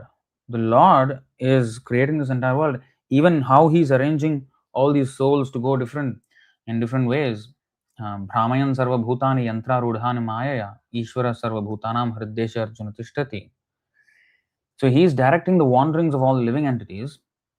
So if that is the case, I just want to know how He's directing all wanderings of the living entities. If that is the mood, then it becomes very fruitful, because we want to know the glories of Krishna. See, here he says, 1861, the Supreme Lord is situated in everyone's heart, O Arjuna, and is directing the wanderings of all living entities who are seated as on a machine made of the material energy. So, how is he directing? I want to know more about his Leela of directing the wanderings of all living entities. It's not a particular, it's not a Leela like, Narsimhadev or Krishna or something, but is the creation not his Leela? Why is the creation mentioned in the Bhagavatam? Sargo Visargascha. First two subjects of Bhagavatam are creation and subcreation. So if creation and subcreation are there, the life forms are there. If he's directing the wanderings, I want to know something more about how he's directing. I want to know how he's handling this complex operation. Of course, I cannot know the whole extent of it, but if I can have a little more, then I can appreciate that much more even. Jnatva mam, no, Jnatva mam, Jnatva bhutadim avyayam bhajanti ananya manaso. Why the, see, 9:13 Mahatmanastu mam partha daivim prakritim ashritah bhajanti ananya manaso jnatva bhutadim avyayam. You know what is jnatva? It is the ablative form of this word. Ablative means from knowing, from the result of knowing. Okay, let's see, jnatva, knowing. It is ablative. If you know English grammar, ablative means like from this thought that word came out, that sentence came out, and that action came out. This was my thought. So from that something came. So that being a source. So jnatva is actually ablative. So from the result of knowing what? Bhuta adim avyayam. You see? Bhuta adim avyayam. The origin and the inexhaustible origin of all creation. If we know that, jnatva, if we know Krishna, the more we know Krishna, from that knowing, we bhajanti ananya manaso, our service attitude. The more we understand the greatness of Krishna, the more we understand the insignificance of ourselves, and the more we want to become servant. Otherwise, I will have always this, idea of wanting to become superior. When I understand, okay, this is how great Krishna is, automatically I know this is how useless I am, so I will have to serve him. Let me not even think of trying to become the master. So you see, O son of Pritha, those who are not deluded, the great souls, are under the protection of the divine nature. They are fully engaged in devotional service because, this is the word, jnatva, because they know me as the Supreme Personality of Godhead, original and inexhaustible. That's why they are fully engaged in the devotional service. Why? Because once they know Krishna's greatness, they will automatically know their lack of greatness. Okay, I am subordinate. He is the Lord. He is the greatest. I am ever more attracted to how great he is. How Jnanavan mam prapadyate. Why does Jnanavan mam prapadyate? Why does he surrender to Krishna, the knowledgeable person? Because he has knowledge that he is the supreme, and I am not supreme. He is the Puruṣottama. I am not even Purusha. I am Prakriti. He is the Purusha. So when that understanding is clear, absolutely, that's when we will surrender. If we think we are the Purusha, there is no humility still. See? So,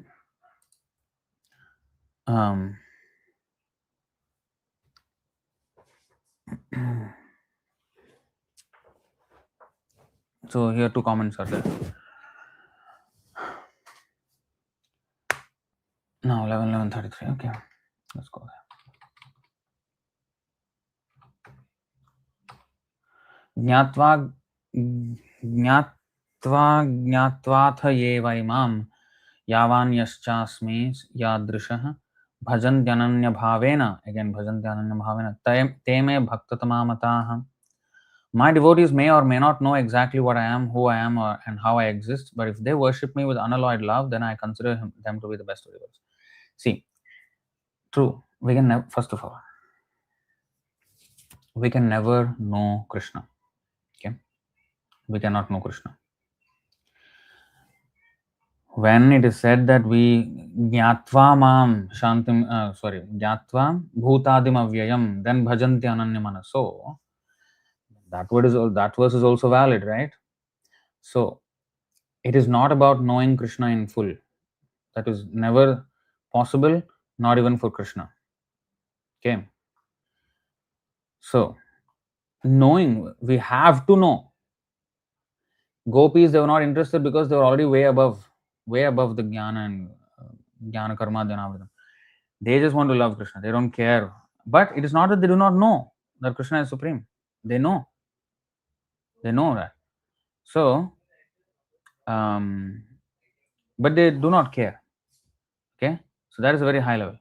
In the beginning, why is Shravanam stressed?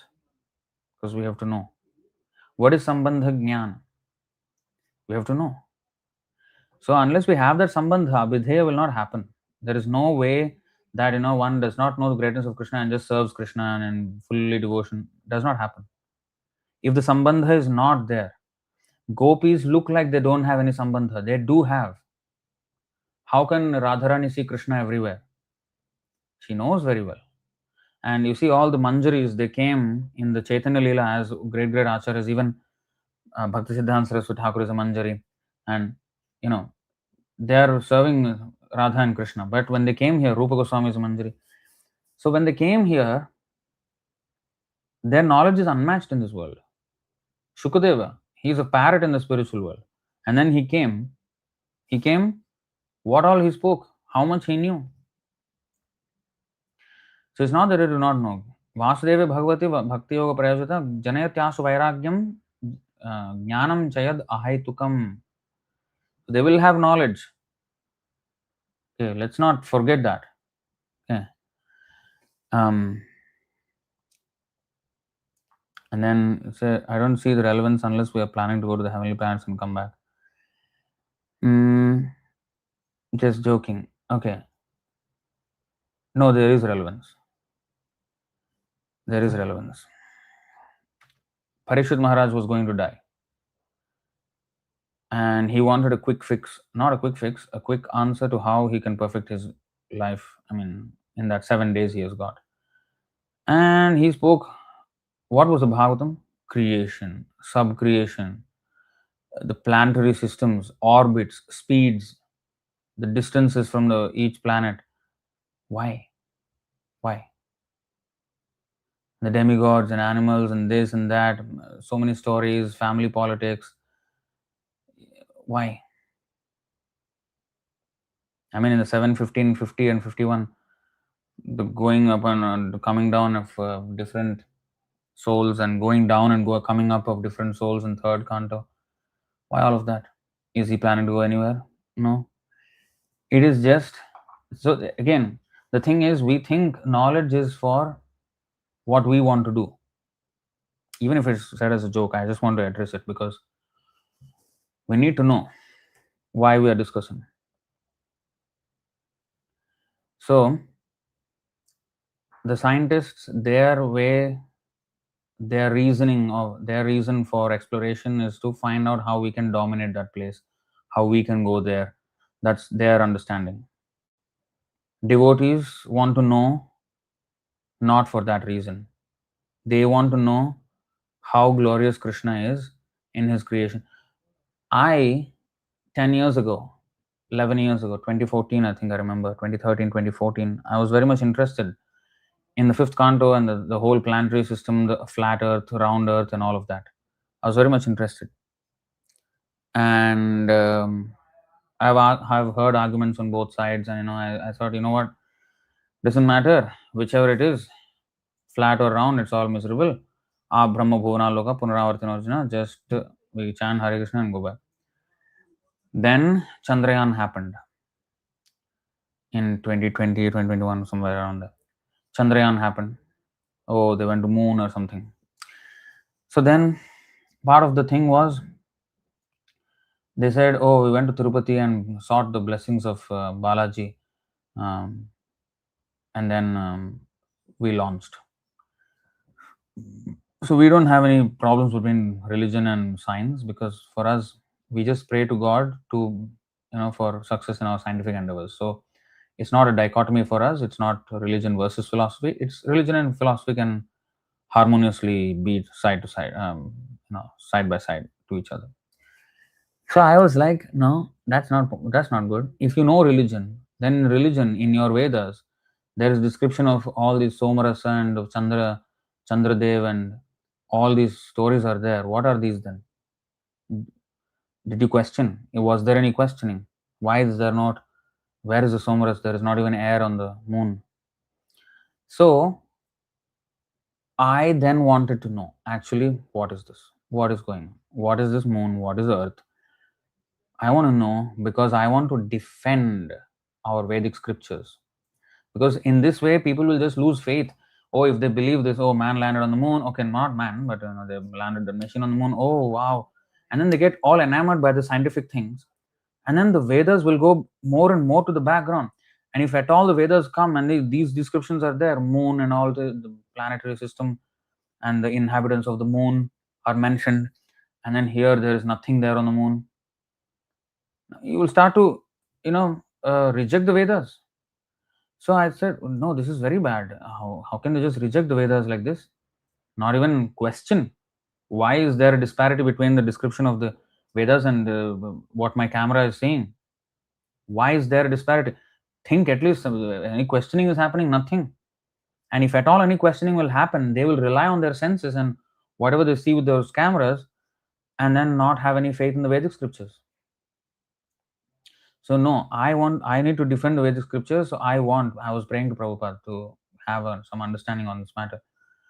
And lo and behold, I was introduced to the whole material about it, and then it made a lot of sense. Made a lot of sense why they would not see, and why the Bhagavatam explained in a certain way, where there is life on every single planet, and the implications of such different visions, and why such different visions even exist. So all of that, there is a lot of so Parishit Maharaj was enjoying the descriptions of Krishna's glorious, because his creation is as much of a Leela as his Ras Leela. It's not about whether we want to go, whether we don't want to go. It's not about us. It's about Krishna. So the motive of a devotee and the motive of a non-devotee in wanting to know something is totally different. The non-devotee wants to know something so that how he can enjoy it. Oh, I want to know about that place because I want to go there. A devotee may want to know about that place because he wants to know how he can go there and preach Krishna consciousness. You know what Prabhupada was doing when he went to America and New York? When he was in New York, he was just going, he would take a train and he would go to the other end of the terminus. So he would just go and come back like that sometimes. He just sees how people are living. He's just observing how people are living. Why? Why is he interested? He should be interested in Krishna. What is he doing with this? Observing people. No, he is thinking what kind of things they consider important, and how they behave, and what is, how to inject Krishna consciousness into these people. He was studying the field. So the purpose of a devotee and a non-devotee is totally different. A devotee may be very curious in this world, about this world, only to glorify Krishna, only to know how great Krishna is. So that's the motive.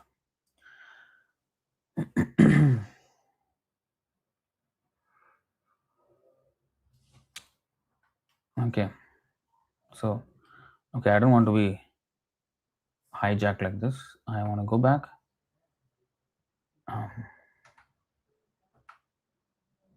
Okay, here. The real form of this tree cannot be perceived in this world. No one can understand where it ends, where it begins, or where its foundation is. But with determination, one must cut down this strongly rooted tree with the weapon of detachment.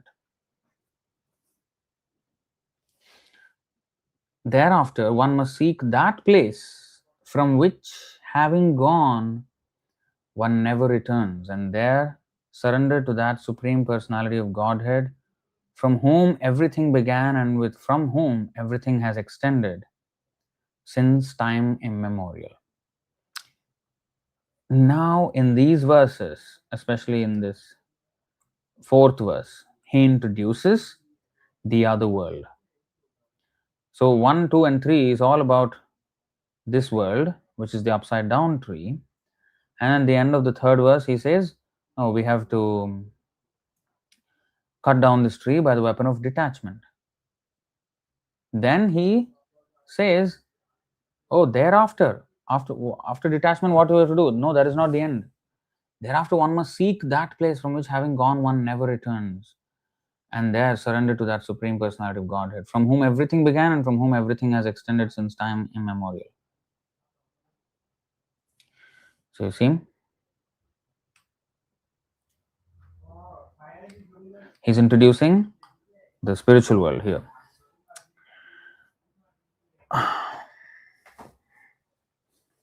Krishna.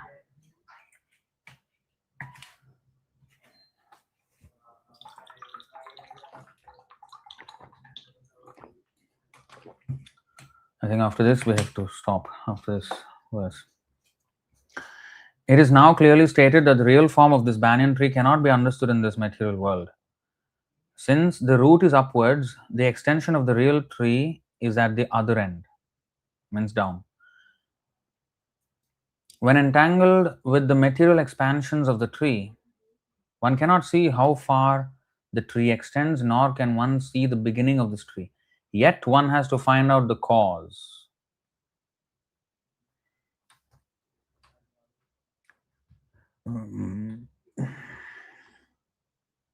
Sampratishtha. And Ashwattamenam suvirudha moolam. Strongly rooted. Very strongly rooted. So asanga shastrena, by the weapon of detachment. Dridhena chitva. So we have to cut down this. So yet one has to find out the cause. I am the son of my father is the son of such and such a person, etc. By searching in this way, one comes to Brahma, who is generated by the Garbhodakashaya Vishnu. Finally, in this way, when one reaches the Supreme Personality of Godhead, that is the end of research work. Vimarshanam.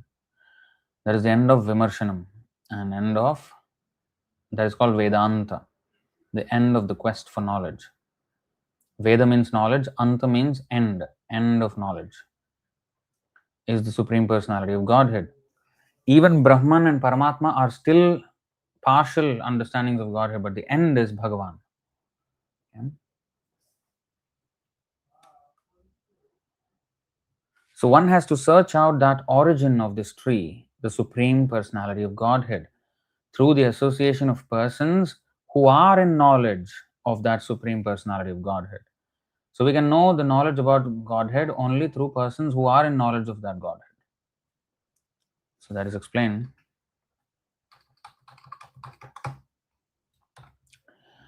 Srimad Bhagavatam 11:22-10. Anadya vidya yuktasya puruṣasyatmavedanam svato na sambhavadanyas tattvajño jnanado bhavet.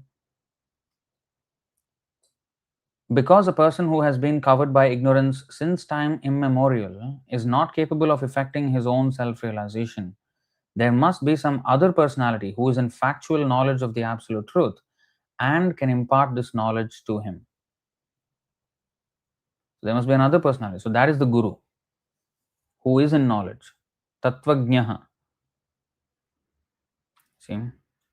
Tattvajñaha, the knower of transcendental reality. Then such a person, what he will do? Jnanadaha, the bestower of real knowledge.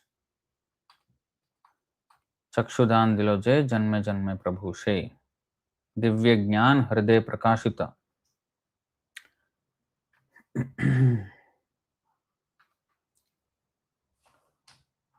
Okay.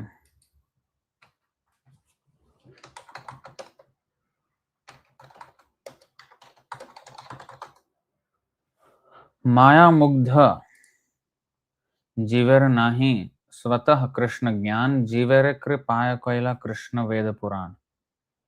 The conditioned soul cannot revive his Krishna consciousness by his own effort. But out of causeless mercy, Lord Krishna compiled the Vedic literature and its supplements, the Puranas.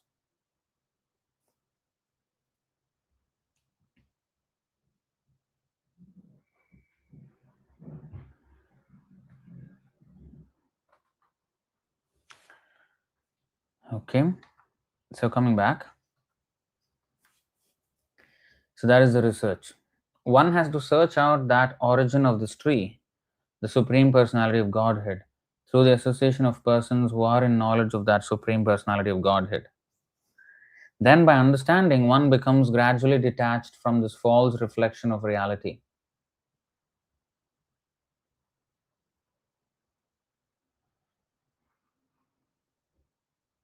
So, the detachment, asanga shastrena, how does that happen? So, when he gets knowledge about Godhead, about the Supreme Personality of Godhead from a guru, then by understanding, one becomes gradually detached from this false reflection of reality. So, although it is strongly rooted, it is an illusory tree, and therefore, just by avoiding the whole tree and taking to Krishna, he can come out. So then, by understanding, one becomes gradually detached from this false reflection of reality, and by knowledge, one can cut off the connection. So he cannot cut down the tree, but he can cut off his connection with the tree. Just like if we wake up, we cut off our connection with the dream. However much we may like our dream or we are in fear, whatever it is, once we open our eyes, we cut off our relationship with that dream. So it's like that. So we have to open our eyes. So that opening of eyes is with knowledge. Now we're in the slumber of ignorance. We have to wake up with knowledge. And by knowledge, one can cut off the connection and actually become situated in the real tree. The word asanga is very important in this connection because the attachment for sense enjoyment and lording it over the material nature is very strong. Therefore, one must learn detachment by discussion of spiritual science based on authoritative scriptures. One must learn detachment by discussion of spiritual science based on authoritative scriptures. That's the way to learn detachment. It is not possible another way. So by discussions, what will happen? Our attachment to Krishna increases. Our detachment to material world proportionately increases. So therefore, one must learn detachment by discussions of spiritual science based on authoritative scriptures, and one must hear from persons who are actually in knowledge. As a result of such discussion in the association of devotees, one comes to the Supreme Personality of Godhead. Then the first thing one must do is surrender to Him. Bhaktisiddhanta Saraswati Thakur used to say that don't study things for the sake of knowledge, just to amass knowledge. That is a burden of an ass. He said, learn knowledge to actually increase our Krishna consciousness, increase our surrender, not to increase our pride. If we learn so much, then we become proud with that knowledge. So that is not the goal of knowledge. In fact, that is the opposite of the goal. Vidya Vinaya Sampanne. Vinaya means gentleness, humble, Vinamrita. So that must be the result of knowledge.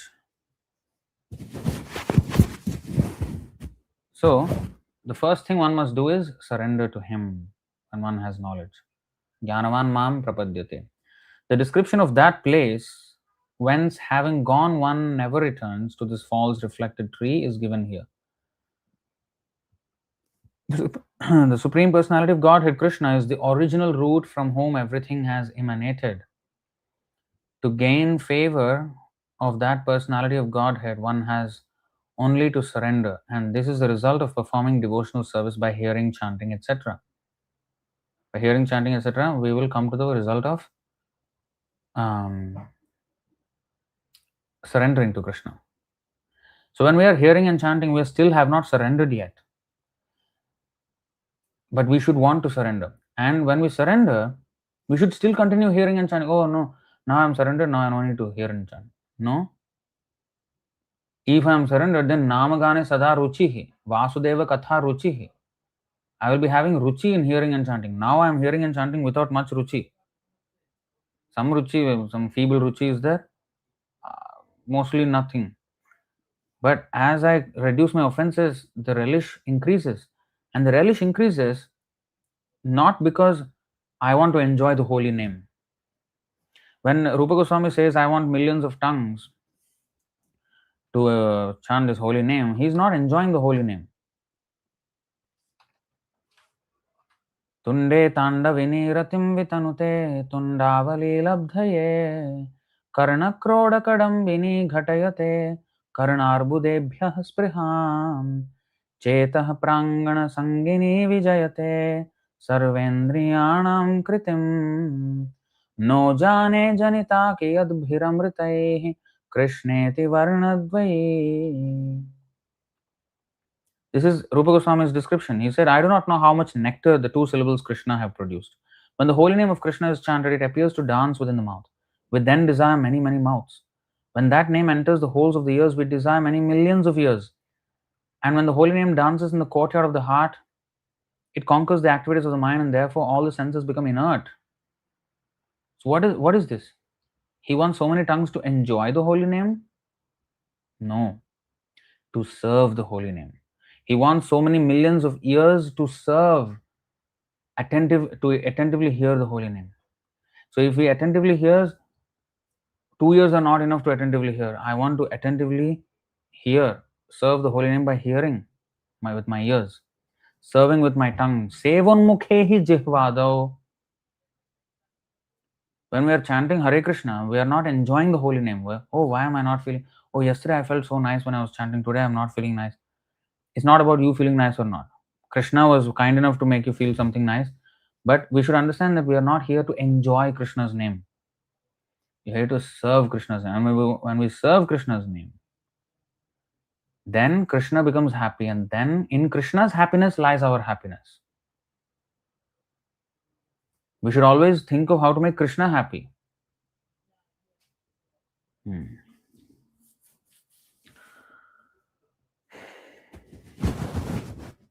Mantrartha Chintanam. That's why Sanatana Goswami in the Hari Bhakti Vilas 19.217, I think, Vishwambara Prabhu shared on the other day. I shared it in the groups as well. So he said, Sanatana Goswami said, how to improve our japa. Manah samharanam first. 6 things. First thing is manah samharanam.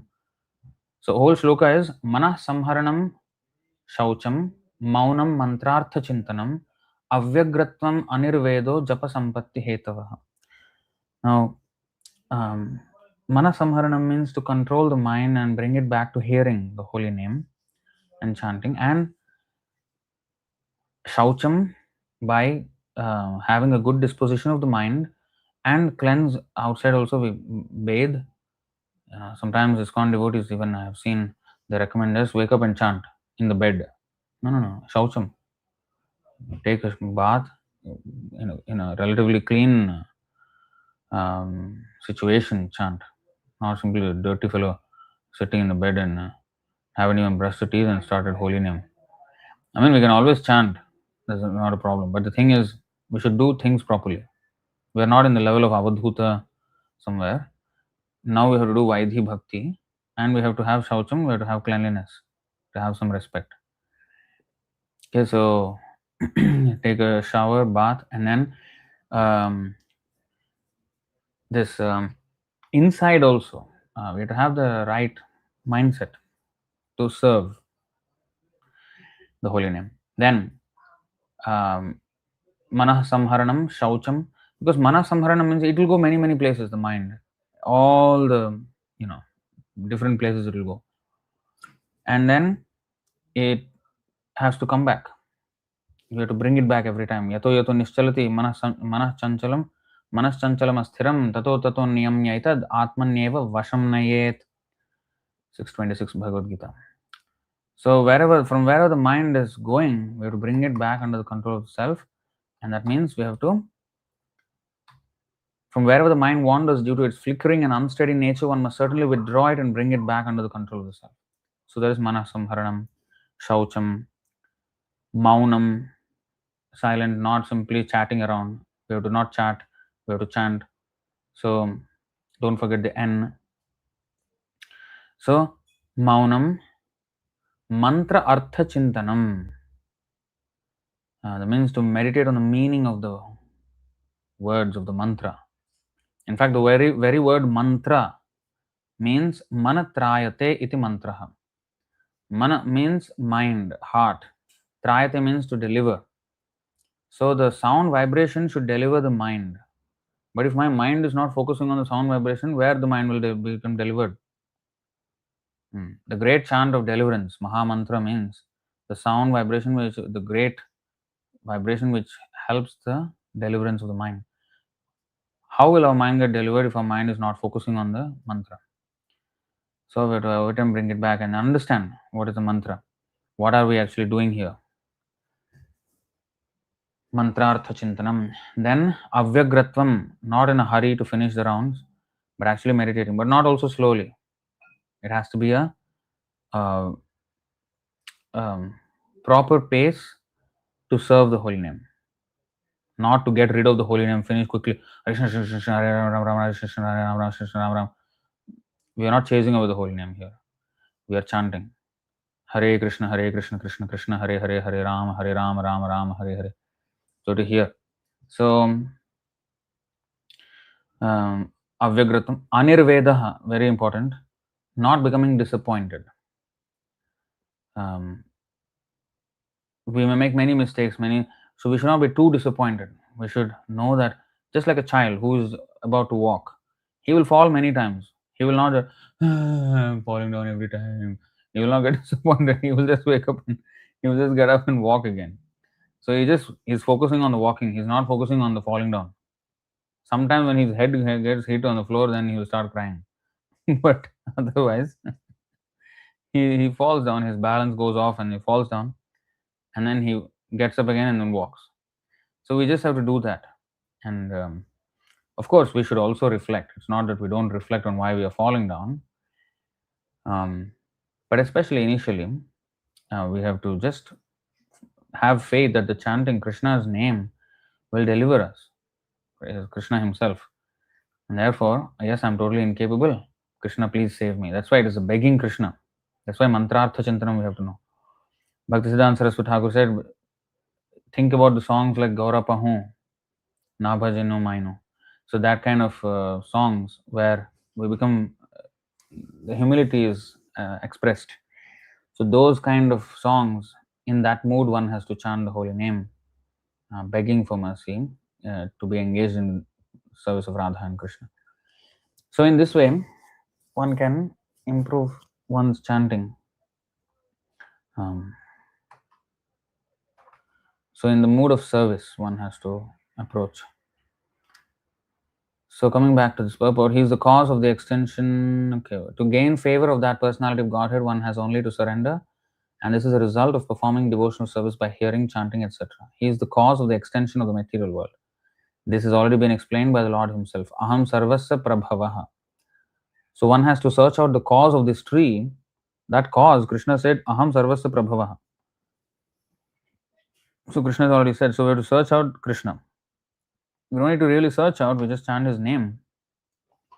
Upanishads are there to encourage our searching out for those who are not yet in knowledge. Those who are in knowledge, they may not search. They may appear to be searching, but they're actually just relishing by hearing in a servile mood about Krishna's pastimes. I am the origin of everything, Krishna says. Aham sarvasya prabhavaha. Bhagavad Gita 10:8. Therefore, to get out of the entanglement of this strong banyan tree of material life, one must surrender to Krishna. Mayamitam tarantate mamevaya prapadyante. As soon as one surrenders to Krishna, one becomes detached automatically from this material extension. So the detachment is a consequence of attachment to Krishna. The more we become attached to Krishna, the more we become detached from the material world. So we should be focused on Maya Saktamana Partha. Our asakti for Krishna should increase. Our attachment to Krishna should increase. So when we see everyday things, again coming back to that point, why would we want to know about how the living entities are wandering from up and down and everywhere? Although a person should not be interested in wandering up and down, but why are we interested in that? No, we are not interested in how it happens because I want to know how I am traveling, I'm going to travel. No. How Krishna is doing this thing. Because when we know like that, then because these are the things we see every day, our senses fall upon material objects. And whatever our senses fall upon or engage with in this world should remind us of Krishna. Sthavar jangam dekhe na dekhe tar murti, sarvatra hoy nij ishtadeva spurti. Whether we see, Chaitanya Mahaprabhu said, Sthavar jangam.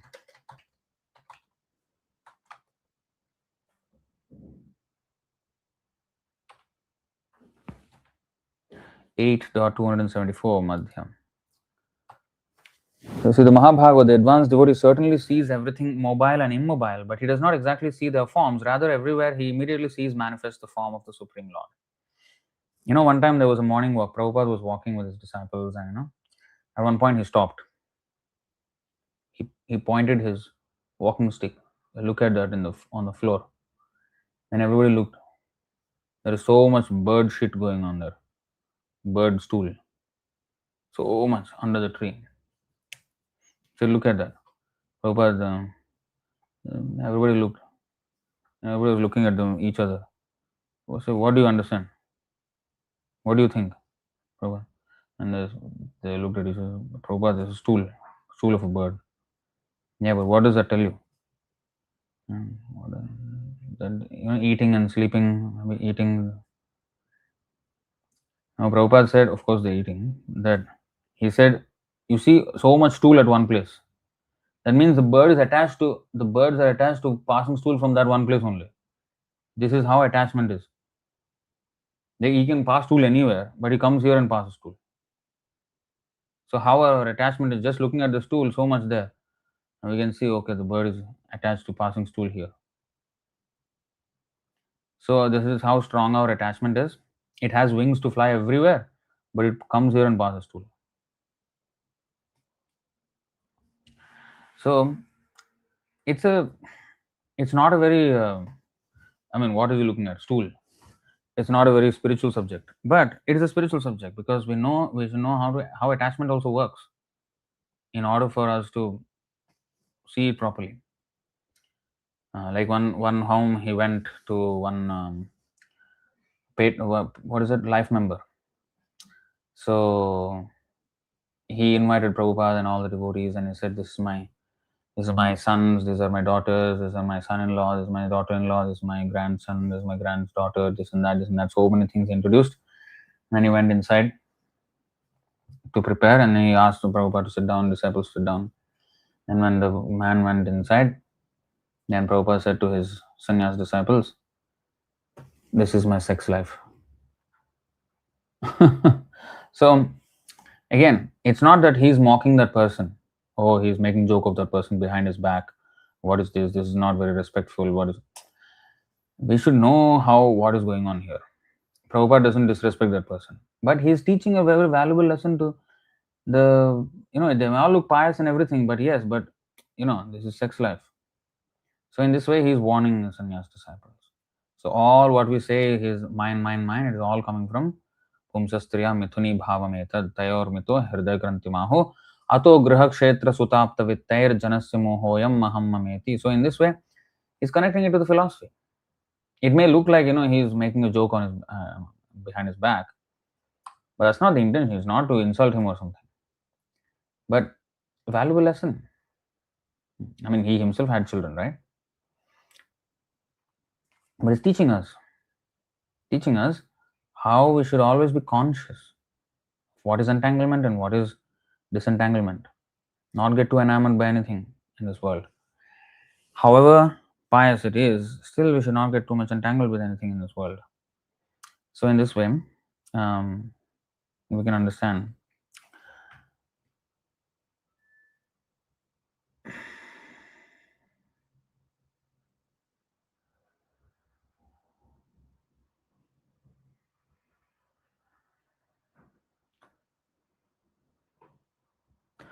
Okay, so I think I will stop here.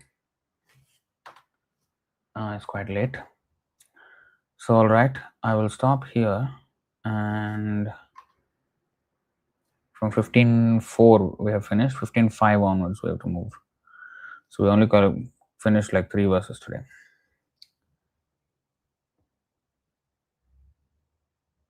15:5 and 15:6 are also about. 15:5 is how to go there. 15:6 is about the condition of the spiritual world. 15:7. So 15:1 to 3 is about the material world. 15:4 to 6 is about the spiritual world and how to get there. And then 15:7 onwards to 15:12, I think. No, 15:11. It's about the jivas transmigration, the wandering of the jivas. Because there are 2 classes of jivas. One is eternally liberated, eternally conditioned. And then the Lord is the Lord of both. So that is Puruṣottama. So then how the Puruṣottama exists, and then finally how to know him, how if we know him, we know everything. So that is explained very nicely. That's the whole chapter. So okay, we will go through that in the next sessions. Let's see.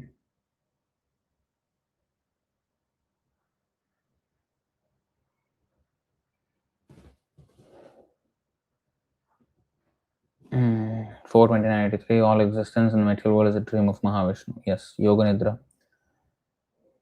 I think there is a particular verse as well on this dream-like situation.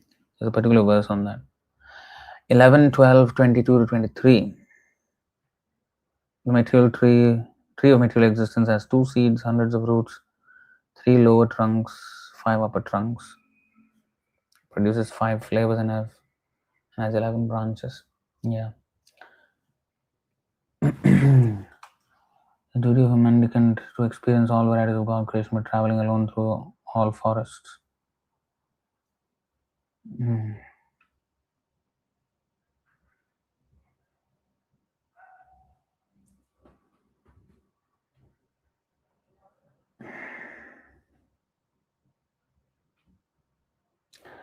5, 11, 11. Okay, this is nice.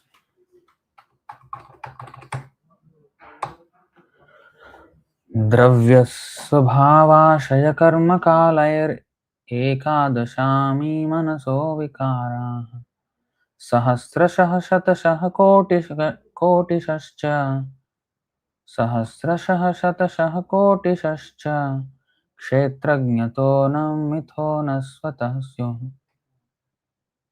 The physical elements, nature, the original cause, culture, destiny, and the time element are all material causes. Agitated by these material causes, the 11 functions transform into hundreds of functions and then into thousands and then into millions. But all these transformations do not take place automatically by mutual combination. Rather, they are under the direction of the Supreme Personality of Godhead. Yeah. This is a very nice description.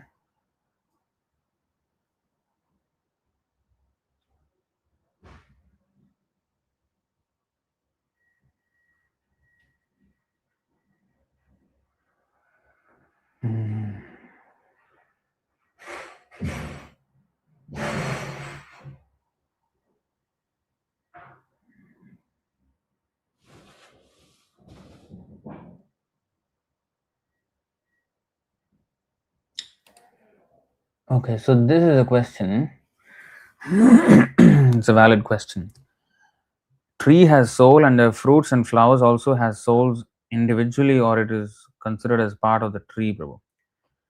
So again, I gave the example of the human impregnation, where the soul is not exactly sitting in the semen, but enters at the time of conception, at Nisheka,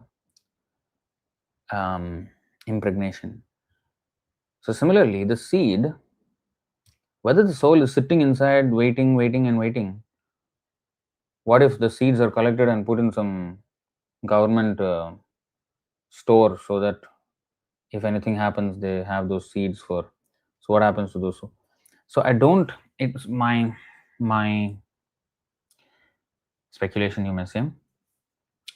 But just like the the impregnation for the human happens at the time of conception, so for a seed, when it is put in the soil, non-barren soil, fertile soil, and that's when the soul enters and it germinates into this plant. But the seed is like a potent, how to say, Bijaham Sarvabhutanam. So Krishna says, I'm the seed of all existences. um, the seed could not develop without the earth. So the earth is like the female, the seed is the male, and the earth provides all the body, and then all the nature itself is the mother. So it's like impregnation only, but here the mother is not exactly a person, but earth herself. So my understanding is that the soul enters at the time when the seed is planted in a, like for example, right, there was a video where I saw Hiroshima and Nagasaki. No, not Hiroshima and Nagasaki. There was a, in India there was a leak, Bhopal gas plant. There was a leak in 1984, I think, and widespread destruction happened. But then, after many many decades, life started again. Like the plant started to grow again. So at the first opportunity, the plant started growing again. So when the conditions are ripe, souls are then put there to come there. I don't think they will just linger around as ghosts or something, waiting for that seed to be planted or something. I do not think it works like that. What if I break the seed, or what if I fry the seeds? Karamba bijani, you know, that example Prabhu was giving.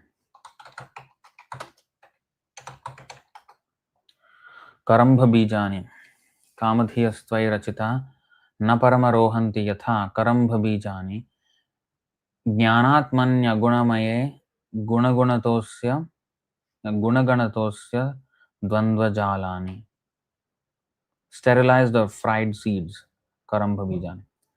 O Supreme Lord, if persons obsessed with material desires for sense gratification through material opulence worship you,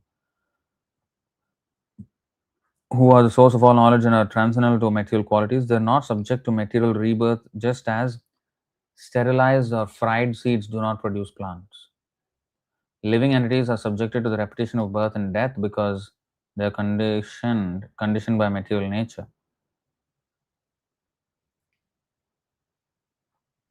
But since you are transcendental, who is inclined to one who is inclined to associate with you in transcendence escapes the conditions of material nature. So karamba bijani, of course, subject to something else. But if you fry the seeds, they won't produce plants.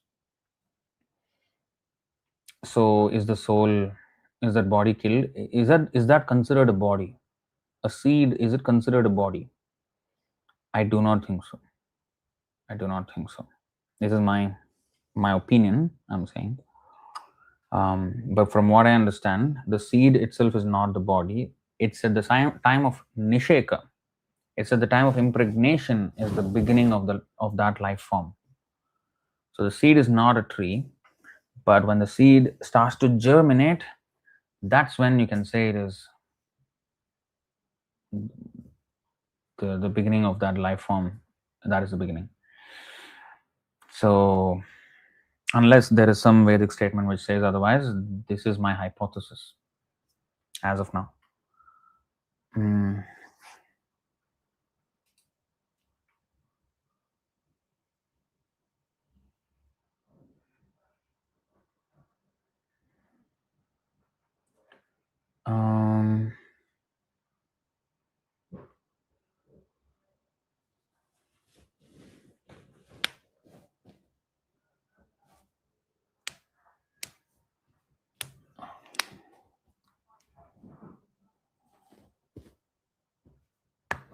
12:3:14.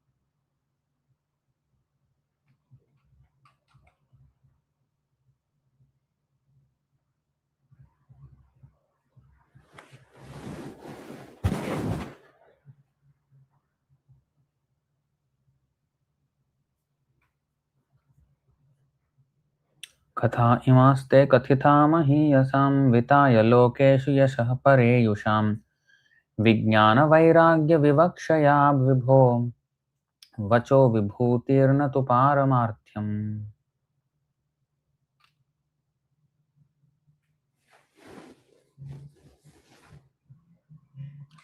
Sukadeva Goswami said, O mighty Parikshit, I have related to you the narrations of all these great kings who spread their fame throughout the world and then departed. My real purpose was to teach transcendental knowledge and renunciation. Stories of kings lend power and opulence to these narrations, but do not in themselves constitute the ultimate aspect of knowledge.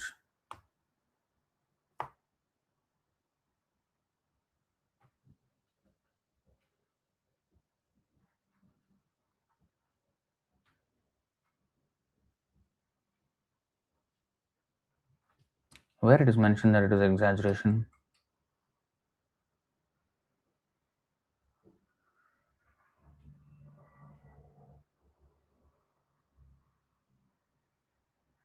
Suggests that some things in scripture are just exaggerations. No, they're not exaggerations.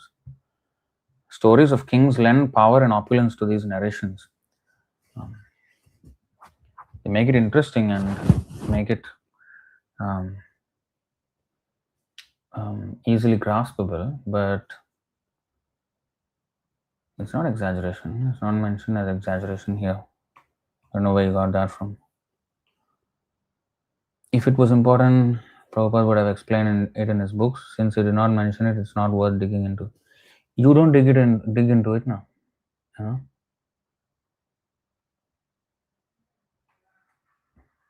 It's a question that I am allowed to have, and I will discuss. I don't think I need an advice about that. If you have not thought about it, it does not mean that nobody can think about it. And Prabhupada will give answer. And I thank Nimanita Prabhu for providing some answer. And so I don't need such advice. I think there has to be some limit on how one should speak.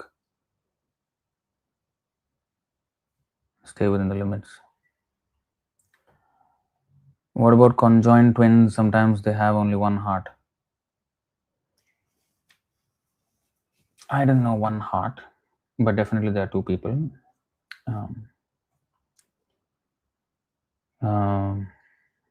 They're just stuck with those bodies. The karma is kind of not very nice.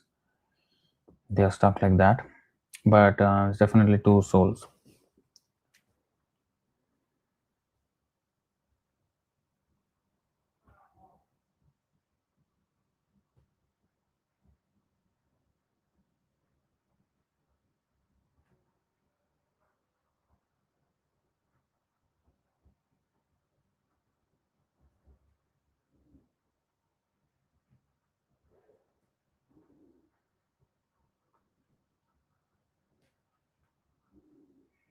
No, Vacho Vibhutir is not exaggeration.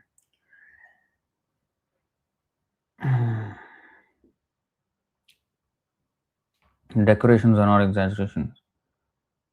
They just add some flavor to it. Otherwise, things may be too dry for normal people. So that's why in the form of stories, actually the Bhagavad Gita is the essential import, essential message. But the whole Mahabharata was, described because people are interested in all the other things. So they add some opulence and grandeur, decoration to it. But the main essential thing is the Bhagavad Gita, which is, set in a battlefield, quite an exotic location for a spiritual lecture. So it makes it interesting and makes it lively. And there's a variety of ways in which Krishna can impart knowledge, but these are not exaggerations. All right, so I'll stop there. Thank you very much. Thank you for your time. We'll continue our Puruṣottama-kathā next week. I think next week might be the last, is it? In Puruṣottamas, I need to check. 15th, right? Maybe we have 2 more. No.